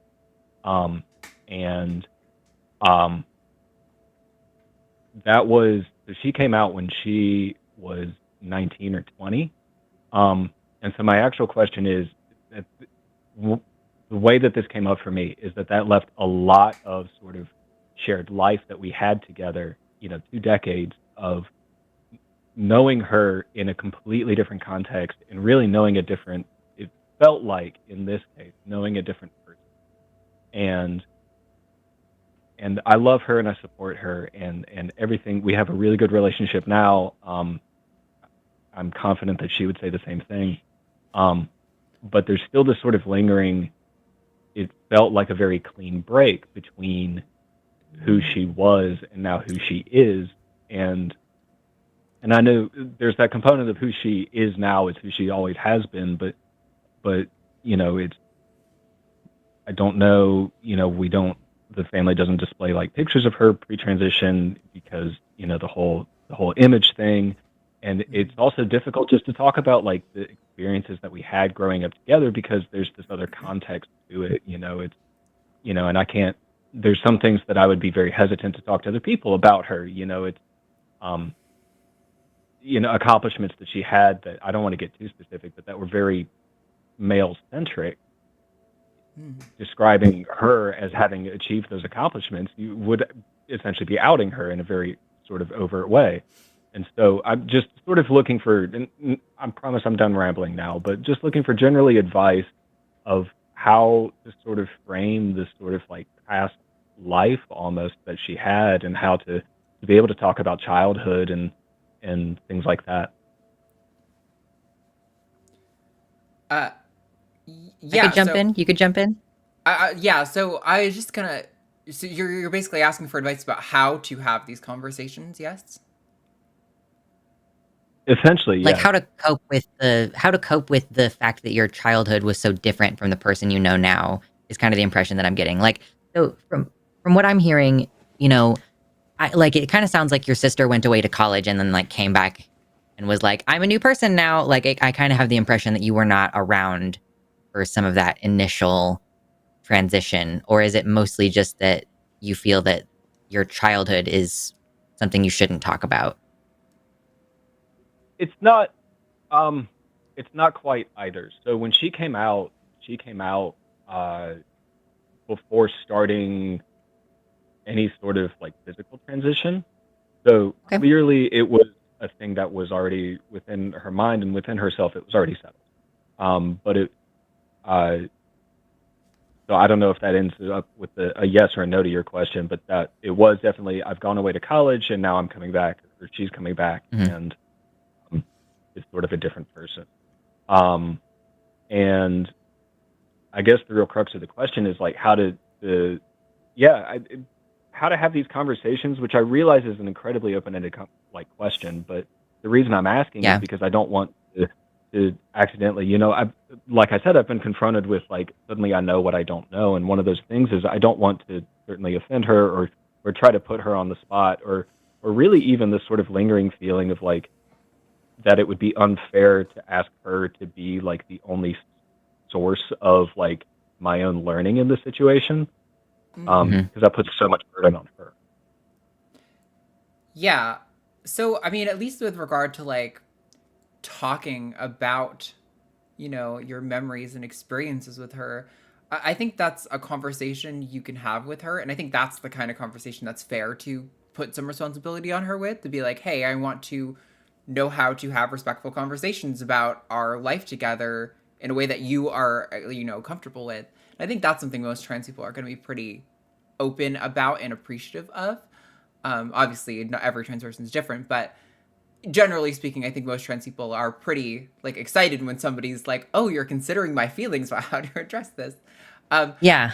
I think it can take time. I recognize that it's harder for family in some ways when they're reflecting on memories to like rewrite how you talk about those memories. It definitely can be done, but I think that's one of the things that, at least in my experience, has come last in the acceptance. Like my mom and my stepdad were very accepting off the bat, like in concept, but it definitely took them some time to behave in a way that was like demonstrating of their acceptance. And it was only in the past like couple years that I've noticed my like stepdad referring to memories of me in the past and being like, oh, when you were a little girl, and being like, whoa, that was really cool. I didn't it's a really nice feeling to have people be able to recognize that like you were always your gender, or, you know, at least that's how I felt, that I was always this gender, and just, you know, none of us knew it, and kind of like reworking that. But I think it's also okay to like, and I've said this before with people who like recognize that maybe they still have some bigoted beliefs about trans people, even though they recognize logically that they're unfounded, is to maybe be a little bit forgiving with yourself. Obviously, if you like misgender your sibling in front of her, that's not going to feel good, and maybe you need to like apologize and correct that. But generally speaking, when the way our brains work, you know, when you use a certain neural pathway over and over and over again, when you go to reach for that memory, it's probably going to be your brain taking the path of least resistance and using that same pathway again. And it's okay to acknowledge to yourself that you are in the process of rewriting things here, and that it's going to take time, and it's not going to be a perfect linear process. Even trans people to ourselves misgender ourselves, like in our head and out loud sometimes, or especially earlier in transition while you're just learning things. It's a really normal like thing to, at least like linguistically, to make that sort of mistake. Yeah, that's kind of my first thoughts. Luxander, you want to jump in? I would say, you know, I completely understand and deeply appreciate the sentiment of like not wanting to make your sister answer all of your trans related questions. I think that that's a good instinct to run with. But I will say this is an instance of what does your sister prefer? So it is a thing that I don't think that there's a way around talking to her about it. Because like maybe she doesn't want to be stealth. You know, and maybe it depends on the mixed company. If you're talking to some people that you both went to high school with, maybe that context is going to be different than if you're talking to a couple of new strangers. And like talking about her accomplishments, like so I'm a person who sometimes I've tried to be stealth in my life, and so I will rewrite inconsequential details. Like, yeah, when I played baseball instead of when I played softball, which is the actual truth.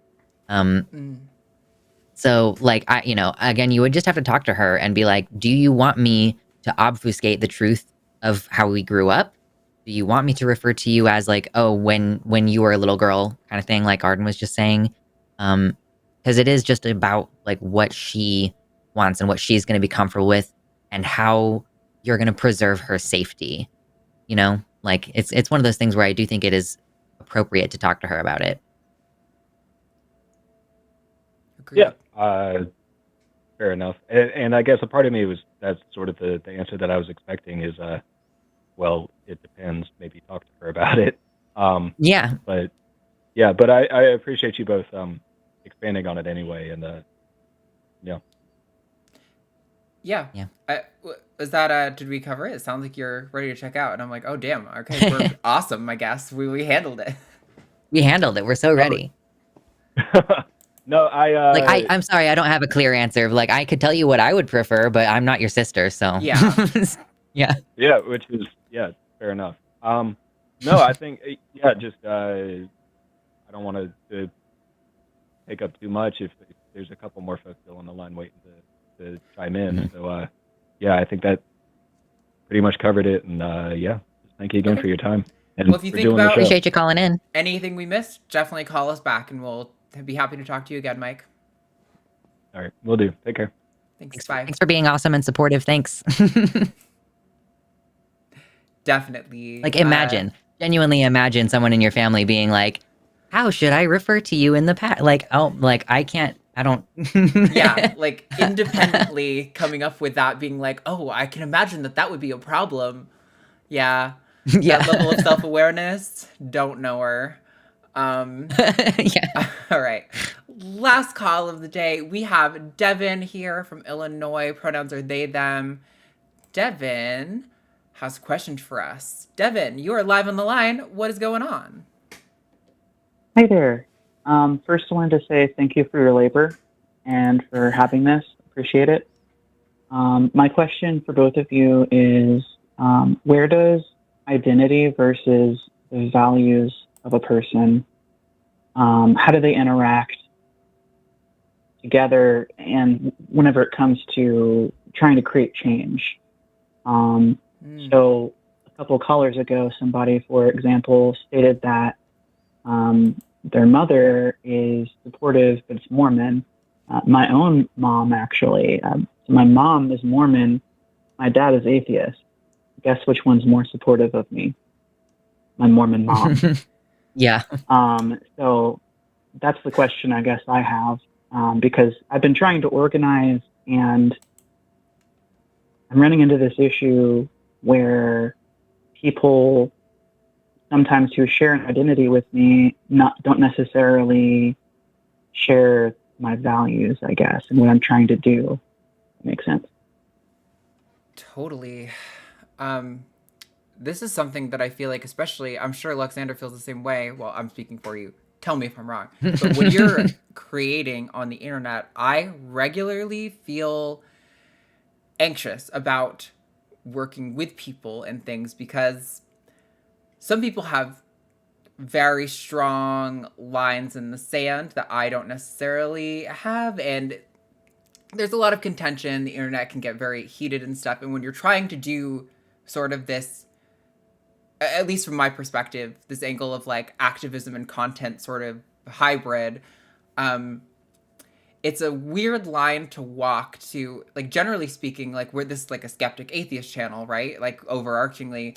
But I don't want the only people we ever have on this show to necessarily be atheists. I don't want to like discriminate against somebody who could be one of the best trans activists because they might happen to hold a God belief. If I think they're like really, really effective at communicating, I think that would outweigh that for me in that situation. But it is difficult. I frequently get anxiety about disparate values amongst other activists and where to draw the line.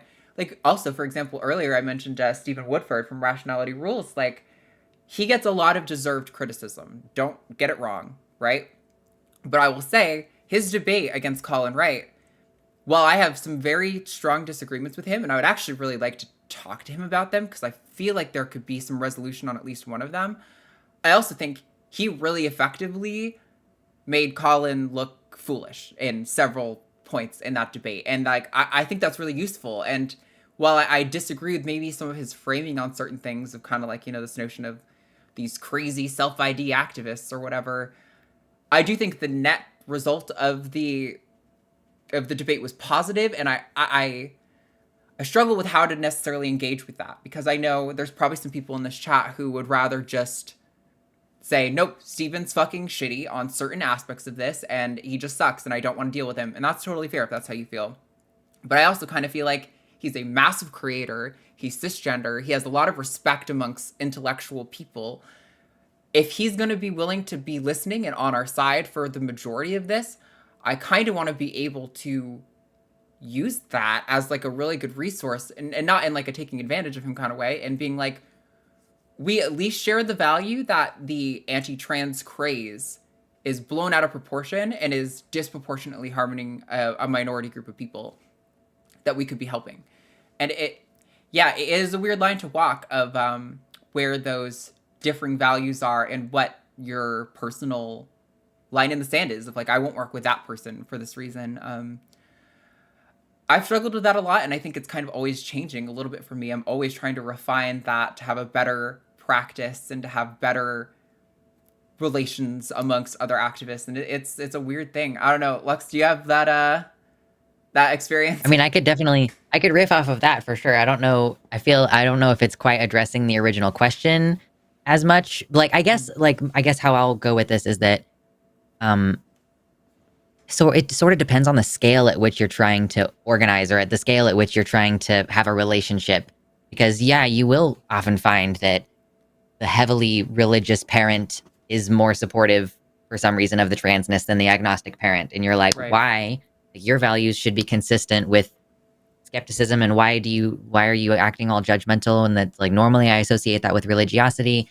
But then there's also the online, we have this purity culture thing where we have very, very low tolerance for deviation.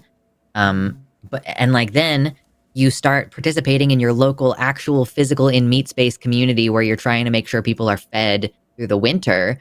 And suddenly a lot of these differences about are you a bi lesbian? Are we going to accept non-binary people?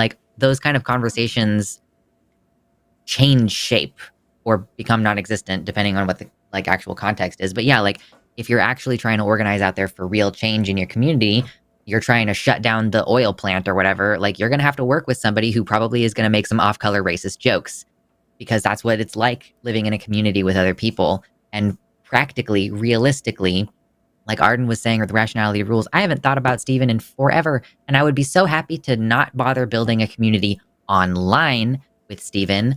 But if I'm really going to think about, again, like you were saying, the practicality of getting the message out, am I going to be a purist? Am I willing, and do I think that I could convince Steven to come off of his goddamn male puberty bullshit that he does with the sports thing? He's definitely not as bad as he used to be, and I have to acknowledge that people are capable of change, right? But I think that a lot of the heart of the question is, why is it that we expect that people who are oppressed and hurt like us, like trans people like us, we expect to be falling in line with these values. But there are trans Nazis out there, y'all. Yeah. Who knows what goes into making a person have the values that they do? I think it tends to be, honestly, way more personality and the morals you were raised with, honestly, kind of influence the moral, ethical positions that you develop in your adulthood, frankly. And I'm not sure how much we can help those people who share our identities but don't share our values. Is there a point to organizing with trans people who fundamentally don't agree that we need to cooperate and survive the climate crisis? For me personally, I'm not going to bother talking to trans people who mostly focus on drama about bi lesbians. I'm blocking those people. Right. But if I ran into them in person, I would probably be like, listen, you need to stop being so radical. I would probably be like, you need to be more normal in person, actually. Yeah, I don't know. What do you think, Devin? Yeah, I appreciate it. It's weird because at least LinkedIn's a cesspool a little bit. Yeah. Whenever it comes to self-interest. But it's a really weird thing because there's been a lot of people who are trans, like me, that I've met on LinkedIn, and I guess it's maybe fishing in the wrong pond. But action versus words that are said, I guess, sometimes don't necessarily align. And a lot of times, I guess, a green flag that, I'm autistic ADHD, so there's some neurodivergence there too. But somebody who shares this marginalized identity with me, I kind of see that sometimes, or at least I started my work seeing that as kind of a green flag because, okay, well, this identity is shared, therefore this person must understand and kind of be on board with trying to change the world in the ways, I guess, that I think it should be. But some of these relationships have ended up where it's pretty much one directional and self-serving, I guess. So that's kind of, you hit on it towards the end, and I appreciate it. I'm curious, just to follow up, if you have any green flags, I guess, for people like me sometimes who are not really good at reading social cues. What I like to do is I like to take a look at actions that people do and the results of their work, I guess, because it's kind of hard to fake that. But are there any green flags that you can see with working with certain individuals for outreach? I just kind of don't want to waste my limited resources, you know. I would say that you're going to, if you want to form like identity-based coalitions, I think that you will do better trying to form communities with other people who are neurodivergent. Because honestly, I do kind of feel as an autistic person that is, and I know you said you are ADHD and there are some similarities. Like I think that one of the biggest values differences for me and other people does tend to come down to just the way that autistic and allistic people process justice differently. Like the way that we process the concept of harm and like our urge to prevent harm and perpetuate justice. So like honestly, if you're looking for green flags, the kind of people who you're like, I don't know why I get along with this person, but I do, eventually will develop into a sense of like, oh, I recognize that that person is also ADHD or is also autistic, and that's why we like get along. But even with something as simple as humor, and not even just your values, but just like your base level getting along with other people, you will just base level get along with other ADHD people better than you will with a neurotypical person. Like I will make a clarification. Like, by the way, I was joking in a group of autistics, and they're all like, duh, I know that you were joking. And I'm like, okay, well, most people are not understanding that I'm making a joke. So yeah, I honestly think that is one of the biggest differences between myself and others, even bigger than my transness sometimes, is that sense of like justice and I want to reduce harm. And like, that is the core of my values. And other people are being dishonest and screwing people over. And I'm like, what is like fundamentally, I don't understand what's wrong with you. So yeah, I don't know if that helps at all. Yeah, it did. Dual diagnosis here, ADHD. So same with autism, yeah, me too. For sure. Yeah. I think genuinely that's the coalition building that we should do. Like the more time you spend with other autistics, the more calm you will feel, because it's just like all of the difficult and like hardships of communication completely melt away. It's interesting. I've never been formally diagnosed with either any sort of neurodivergent type of diagnosis, but I had many friends think that I probably have ADHD.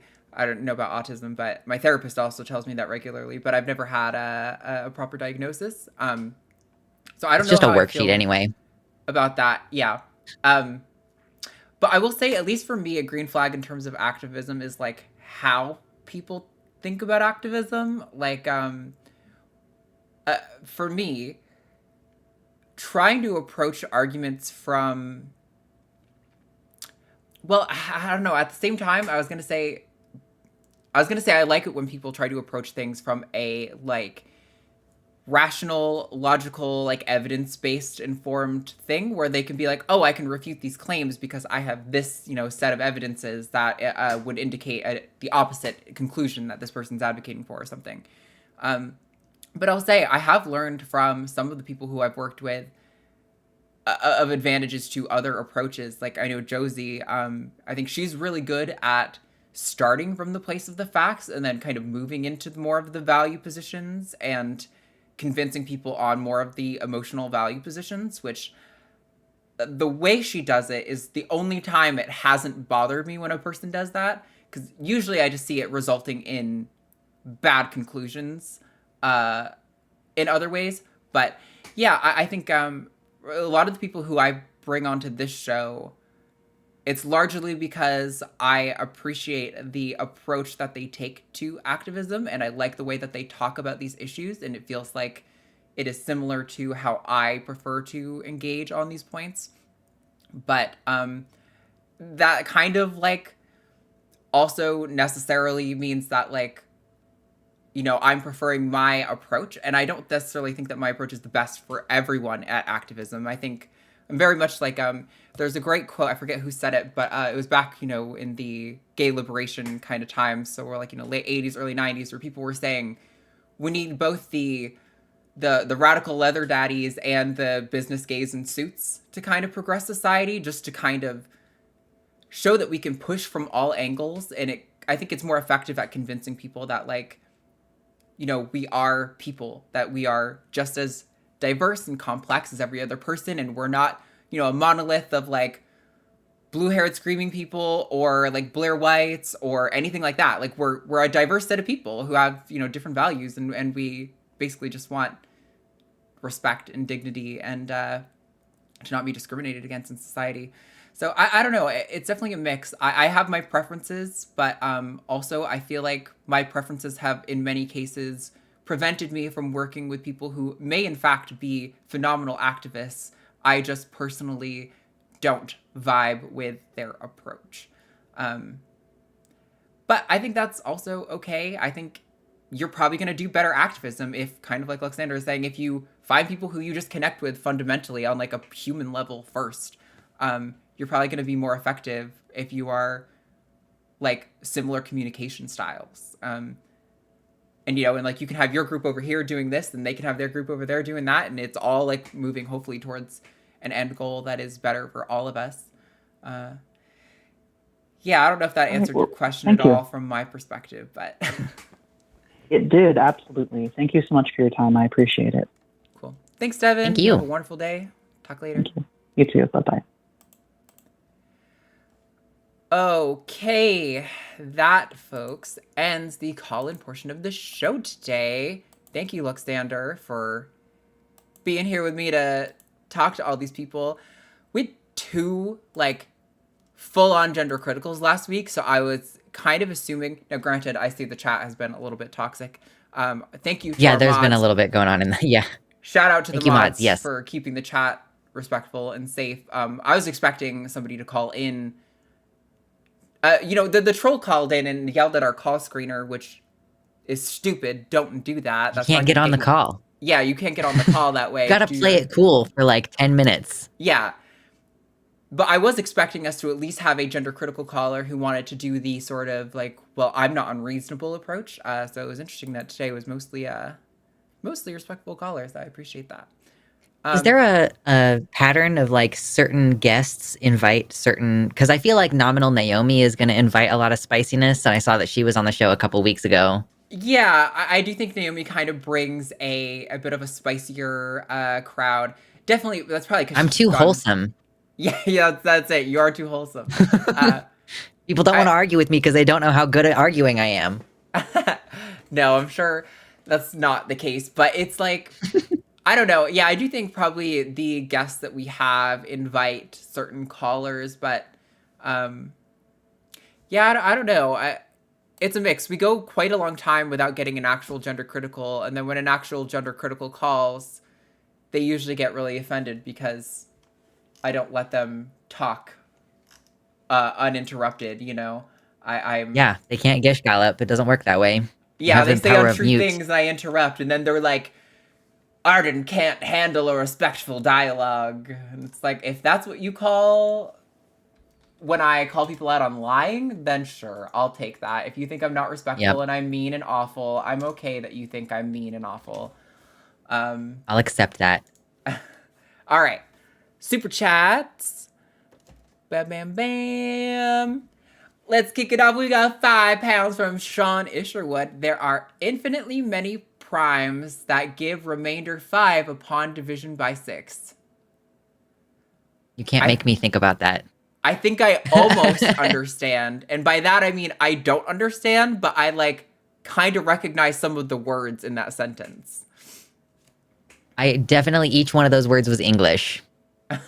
Yeah. Another 5 from Sean Isherwood. My schizophrenia psychiatrist moved my GIC appointment sooner. It could be in a couple of months instead of 1.5 years. Holy cow, that is a big, big difference. Congratulations. Ooh, that Yeah. means it's going to be this year. That's so exciting. Also, the fact that it's instead of 1.5 years is just the whole UK system is so royally fucked. I hate it. US one I hate is it so bad much. too, but different for completely different reasons. That's wild. Feels like such a human rights violation to be like, we know you need care, and we're not going to give it to you for many years. Like, what the fuck? Have fun waiting. $9.99 from Louise Richardson. Sorry I'm late. I've reached out to the Austin trans community this week. A young Austin trans woman reached out to me, and we met to talk. She wants to do a media project. Maybe I didn't bore her. That's really exciting. I haven't really engaged with the Austin trans network much. I became aware of a group that meets twice a month, I think. But yeah, I don't know. I've actually had a harder time. So usually if I meet someone and they're like, oh, you should come to this trans thing, and I like that person, I'll go. But usually if that person gives me weird vibes, I'm like, it's probably awesome, but the vibes are weird, and I don't know what to do about that. And that's how I felt so far with every person that I've talked to. So yeah, I would love to have more trans peeps to relate to in Austin. I miss having a nice network in person that I can see regularly, but it is what it is. Hey, at least right now you're not being exposed to COVID. So positives in every negative. True. Try to convince a bunch of queer people that they need to wear masks because LGBTQ plus people are 10 or 15% more likely than the average population to be disabled. Anyway, fun facts. Hello, 20 pounds from Jackie Greenland. Second week in a row I can't watch live, but take my money anyway. Hashtag Team Arden. I feel like it's not fair to vote Team Arden or Team Lux when you haven't even watched the show. True. Maybe Arden couldn't think of any English words today. Yeah, maybe I totally said something cancelable, and now you're canceled too. Canceled. We've got $5 from Monkey at Typewriter. Conservatism, the real social contagion. I work around a lot of conservatives, and sometimes I think they just like to feel a part of the gang. Go fuck yourself, Jimmy. Oh yeah, totally. What's his name? There's a little. I shouldn't say that.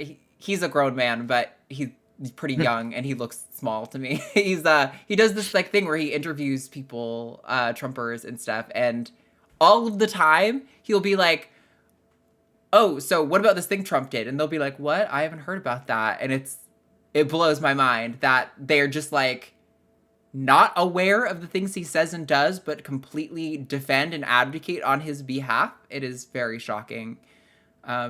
And very scary that these people are allowed to vote and do vote. And apparently there's a lot of them. Terrifying. And I also think it's funny, just as part of that people who 5 years ago did not have an opinion about trans people whatsoever are now virulently anti-trans. And it's I kind of think that transphobia is the social contagion. Oh, for sure. You guys, you guys are just, you're copying each other and you're sending the bills back and forth. You're copy pasting them. You have not an original thought in your head. It's getting boring. Oh yeah, absolutely. $5 from Aubrey, kinda gay. Also hashtag Team Lux. Hey. Thank you, Aubrey. Kinda gay. That's an insult. Okay, I'll have you know. We've got $20 from Dade Murphy. The dictatorship of the bourgeoisie has run its course. The time for the dictatorship of the proletariat is now and long overdue, or not, whatever. I wish I had a hammer or a sickle, either one. It does feel like something's about to give. But also, Dave Murphy's really cool. He releases these really funny shorts following episodes of The Line where... actually, I don't know your pronouns, Dade, but they'll do these shorts where it's just funny clips. And they're doing the voiceover kind of. The expressions are hilarious. You should definitely check it out. Shout out Dade. Another $10 from Dade Murphy. I feel like all left-leaning content gets screwed by the algo. I don't disagree with that on premise. There are a number of either centrist or right-wing leaning folks who are pretty successful. But frankly, it's because they had money in the first place. Like, I honestly don't even know if it's the algorithm itself or if it's that they can afford advertising and then therefore they just start with a broader base to begin with. And like the way that everything works on YouTube is now like if the video doesn't perform well with your subscribers, then it doesn't get pushed to the broader audience. But if you're able to essentially like convert an audience from Twitter or whatever, like your right-wing audience, and you already have your website, The Daily Beast or what have you, and then yeah, it's just much easier for that content to do well with the people who are subscribing to it because anger really gets people clicking, turns out. Yeah, definitely. I think I would really be interested to see. I doubt they're ever going to release any of this information, but it just feels like such a disservice to both the success of YouTube. Like, I think YouTube could make exponentially more money if they would educate creators on, like, more explicit terms of, like, how to interact with the algorithm. Because there's a lot of times where things get, like, demonetized or limited visibility or whatever, and there's not really a solid explanation as to why. And it feels like, wait, but like if I got more viewers and it wasn't suppressed, then you would get more money. And like, it just seems like it would be a mutually beneficial thing to have more open communication about this, but that's just not how these tech companies ever operate at all. So Nope. $5 from Nicole M. On behalf of my daughter, I wish on Colin Wright all the terror he attempted to subject her to with his GF or clicks. Kissy mouth. Yeah, I don't know who Colin Wright is. You mentioned him earlier. I don't know who that is. Is a very prominent anti-trans person. He is I believe a biologist of some stripe, and really hammers home on he makes me laugh sometimes just because he says things that are like incoherent within his own worldview, where he'll say something along the lines of like, sex is binary, but there are exceptions to it, but they don't mean that it's not binary. And it's like, okay, well, there is some truth to the sentiment that, like, you know, the exceptions don't break the rule or whatever. But when we're talking about the edge cases, you can't pretend that the edge cases aren't what's relevant to the topic at hand. Yeah, he's very incoherent. And like I said, while I don't agree with everything Steven says, I think he did do a good job of making Colin look foolish on several points where Colin was like, oh, my definition of woman is rooted in biological reality, adult human female. And Steven was like, well, even if I, you know, let that go for part of that, how do you define adult? And he's like, well, you know, as a society, we've agreed upon, you know, while somebody may be an adult here and somebody may be an adult there, this is an easy way a useful way to talk about it. And it's like, oh, so you're saying it's socially constructed. And not rooted in biological reality. Has anyone ever explained to him what a bimodal distribution is, or I guess not? I think so. I think he plugs his ears and goes, neener, neener, neener. Yep, that sounds about right. That's what they do. Oh, we've got 1999 from Jason, hashtag Team Matt's grilled cheese recipe. Yes, I saw in chat earlier he posted his fancy grilled cheese recipe, which he hasn't made anytime recently. And as a fan of grilled cheese, I'm a little offended that you would talk about it in chat without making it. How dare. $5 from the Ben B. Nearly missed today. I went on break at 2:30 and immediately thought, Tekis, I'm late. Keep being amazing. Hashtag Team Arden. I like that someone feels anxious that they didn't watch my show. It's very weird. Yeah, they're like, I'm late for a very important date. Yeah, meanwhile, I am like struggling to get the show launched at 2:00 and panicking behind the scenes with everything breaking. We were 20 minutes late, so realistically, Ben was only 10 minutes late. Yeah. All right, we've got $10 from Samantha Patrick, hashtag Team Arden. Have a great time at the expo. Thank you so much, Samantha. Hopefully we sell lots of babies. Another 5 from Ben B. Take another 5. I had COVID last week and fell asleep and didn't super chat. I'm considering myself caught up now. Love y'all. Be safe out there. Continue to rest more than you think you need to, because that'll reduce your likelihood of having long-term permanent consequences. Okay, babes? Be safe. Wear masks. Get vaccinated. Rest up if you catch COVID. Thank you. Thank you so much, Ben B. And last but not least, at least for right now. Oh, yep. Right as I said that, somebody sent another one. £10 from Helen Lawson. Meanwhile, here in the UK, J.K. Rowling just donated £70,000 to 4Women Scotland for their fees to have trans women lose their rights and legal gender marker change on their ID in the UK. Rich people are a danger. Yeah, I mean, this is like, part and parcel of when you have your, they think they're well-meaning centrists who are like, I just don't understand what J.K. Rowling has done wrong. She's just advocated for women. And it's like, well, no, she's actually actively funding campaigns to further marginalize trans people. So you cannot just play dumb here on this one. But and now we have evidence. I've always said she's probably donating to anti-trans causes, and now we have big public evidence that I've been right for 3 years. Yeah.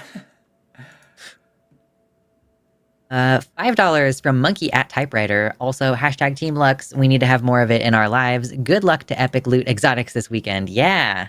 Thank you. Hashtag Team Lux. But yes, it's going to be a good weekend selling some tiny reptiles. Yeah, I really hope, my favorite thing about the last expo was that we got a kid, his first reptile ever, and, his dad's been in contact being like, what do I do here? What do I do here? And it's been fun to be, a part of their journey of being, helping them understand their reptile and how to give better care to it, and, how he's really loving his animal, and I'm like, it's so cool. He's gonna assuming he keeps the animal, snakes live 20 plus years. That's gonna be a really long life pet for him, and that's just really cool to me. Heck yeah. And then we've got $9.99 from Jason. Feeling bad you didn't get grilled cheese. Thank you. I am definitely the most oppressed person you've ever met. We got another one sliding in. Lastly, $4.99 from Eli. It's incredibly easy to form a cult following when you have the rallying cry of hating a minority, i.e. Shapiro, Peterson, Carlson, Trump, Musk, Crowder. Yeah, I mean, it's so much easier to rally around, hating something as opposed to fighting for justice for something. And I don't know why human psychology is that way, but it is. Yeah. Also, I see Seven Lions just sent, I'm sorry. I sent 99 earlier, but maybe it's lost in space. Love y'all. Yeah, if you sent it before the show got started, sometimes that can bug it out. And I imagine you probably sent it while we were in our little bug period. So I'm sorry that happened, Seven, but thank you for sending more money. You really didn't have to do that, but I appreciate that you did anyway. Okay. Thank you, everyone, so much for being here. Thank you, Jess, for call screening and dealing with stupid trolls. Thank you to the mods for all the hard work you've done in chat. I know it was super toxic there for a hot minute. But I also want to point out that when we don't acknowledge them on the show and you guys just keep muting them, it lasts 5, maybe 10 minutes and then they disappear. And that really is, I think, the best way to engage with these people. Although I'm sorry that falls on the mod's shoulders to deal with. Also, I see $5 from Johnny Rapine. Robert Galbraith is a self-loathing trans man. Changed my mind. Go fuck yourself, Jimmy. Funny. Okay. Funny. But also, I want to thank Lux. Thank you, Lux, for being here again. I appreciate it so much. Plug all your stuff and tell people to go watch you because they definitely should. Yeah, absolutely do that. I'm Luxander. I have a website, luxander.net, where I host my YouTube stream show. I stream usually on Wednesdays and Sundays. I understand that intervenes a little bit with, you can't do the Sunday show and the Luxander show at the same time. That's okay. You have to choose. But yeah, we stream and talk about climate change. We talk about trans news. We talk about the election. My channel on YouTube is at Luxander Real, and I am not really on Twitter anymore. So if you want to see my social media posts, follow my community posts, or you can follow me on Patreon where I do post stuff for free as well. So yeah, that's me. Thank you for having me on as usual. Yeah, of course. We love having you here. And I see Charlotte sent another 5. Finally arrived to work at the end of the show. Looking forward to going back. Also going back to Lux's streams. Love to both, but hashtag Team Lux. Awesome. Thank you guys so much. I appreciate it. We do not have ironed out who is on next week yet, as we are getting into March and there is some craziness on Matt and my schedule in the next coming months. But we will let you guys know as soon as we know anything. Thank you so much for being here, and we will see you all next week. Bye. And if you want to get your name on the patron producer scroll at the end of a show like this, you can go to patreon.com/calltheline. Do that. Give us your money.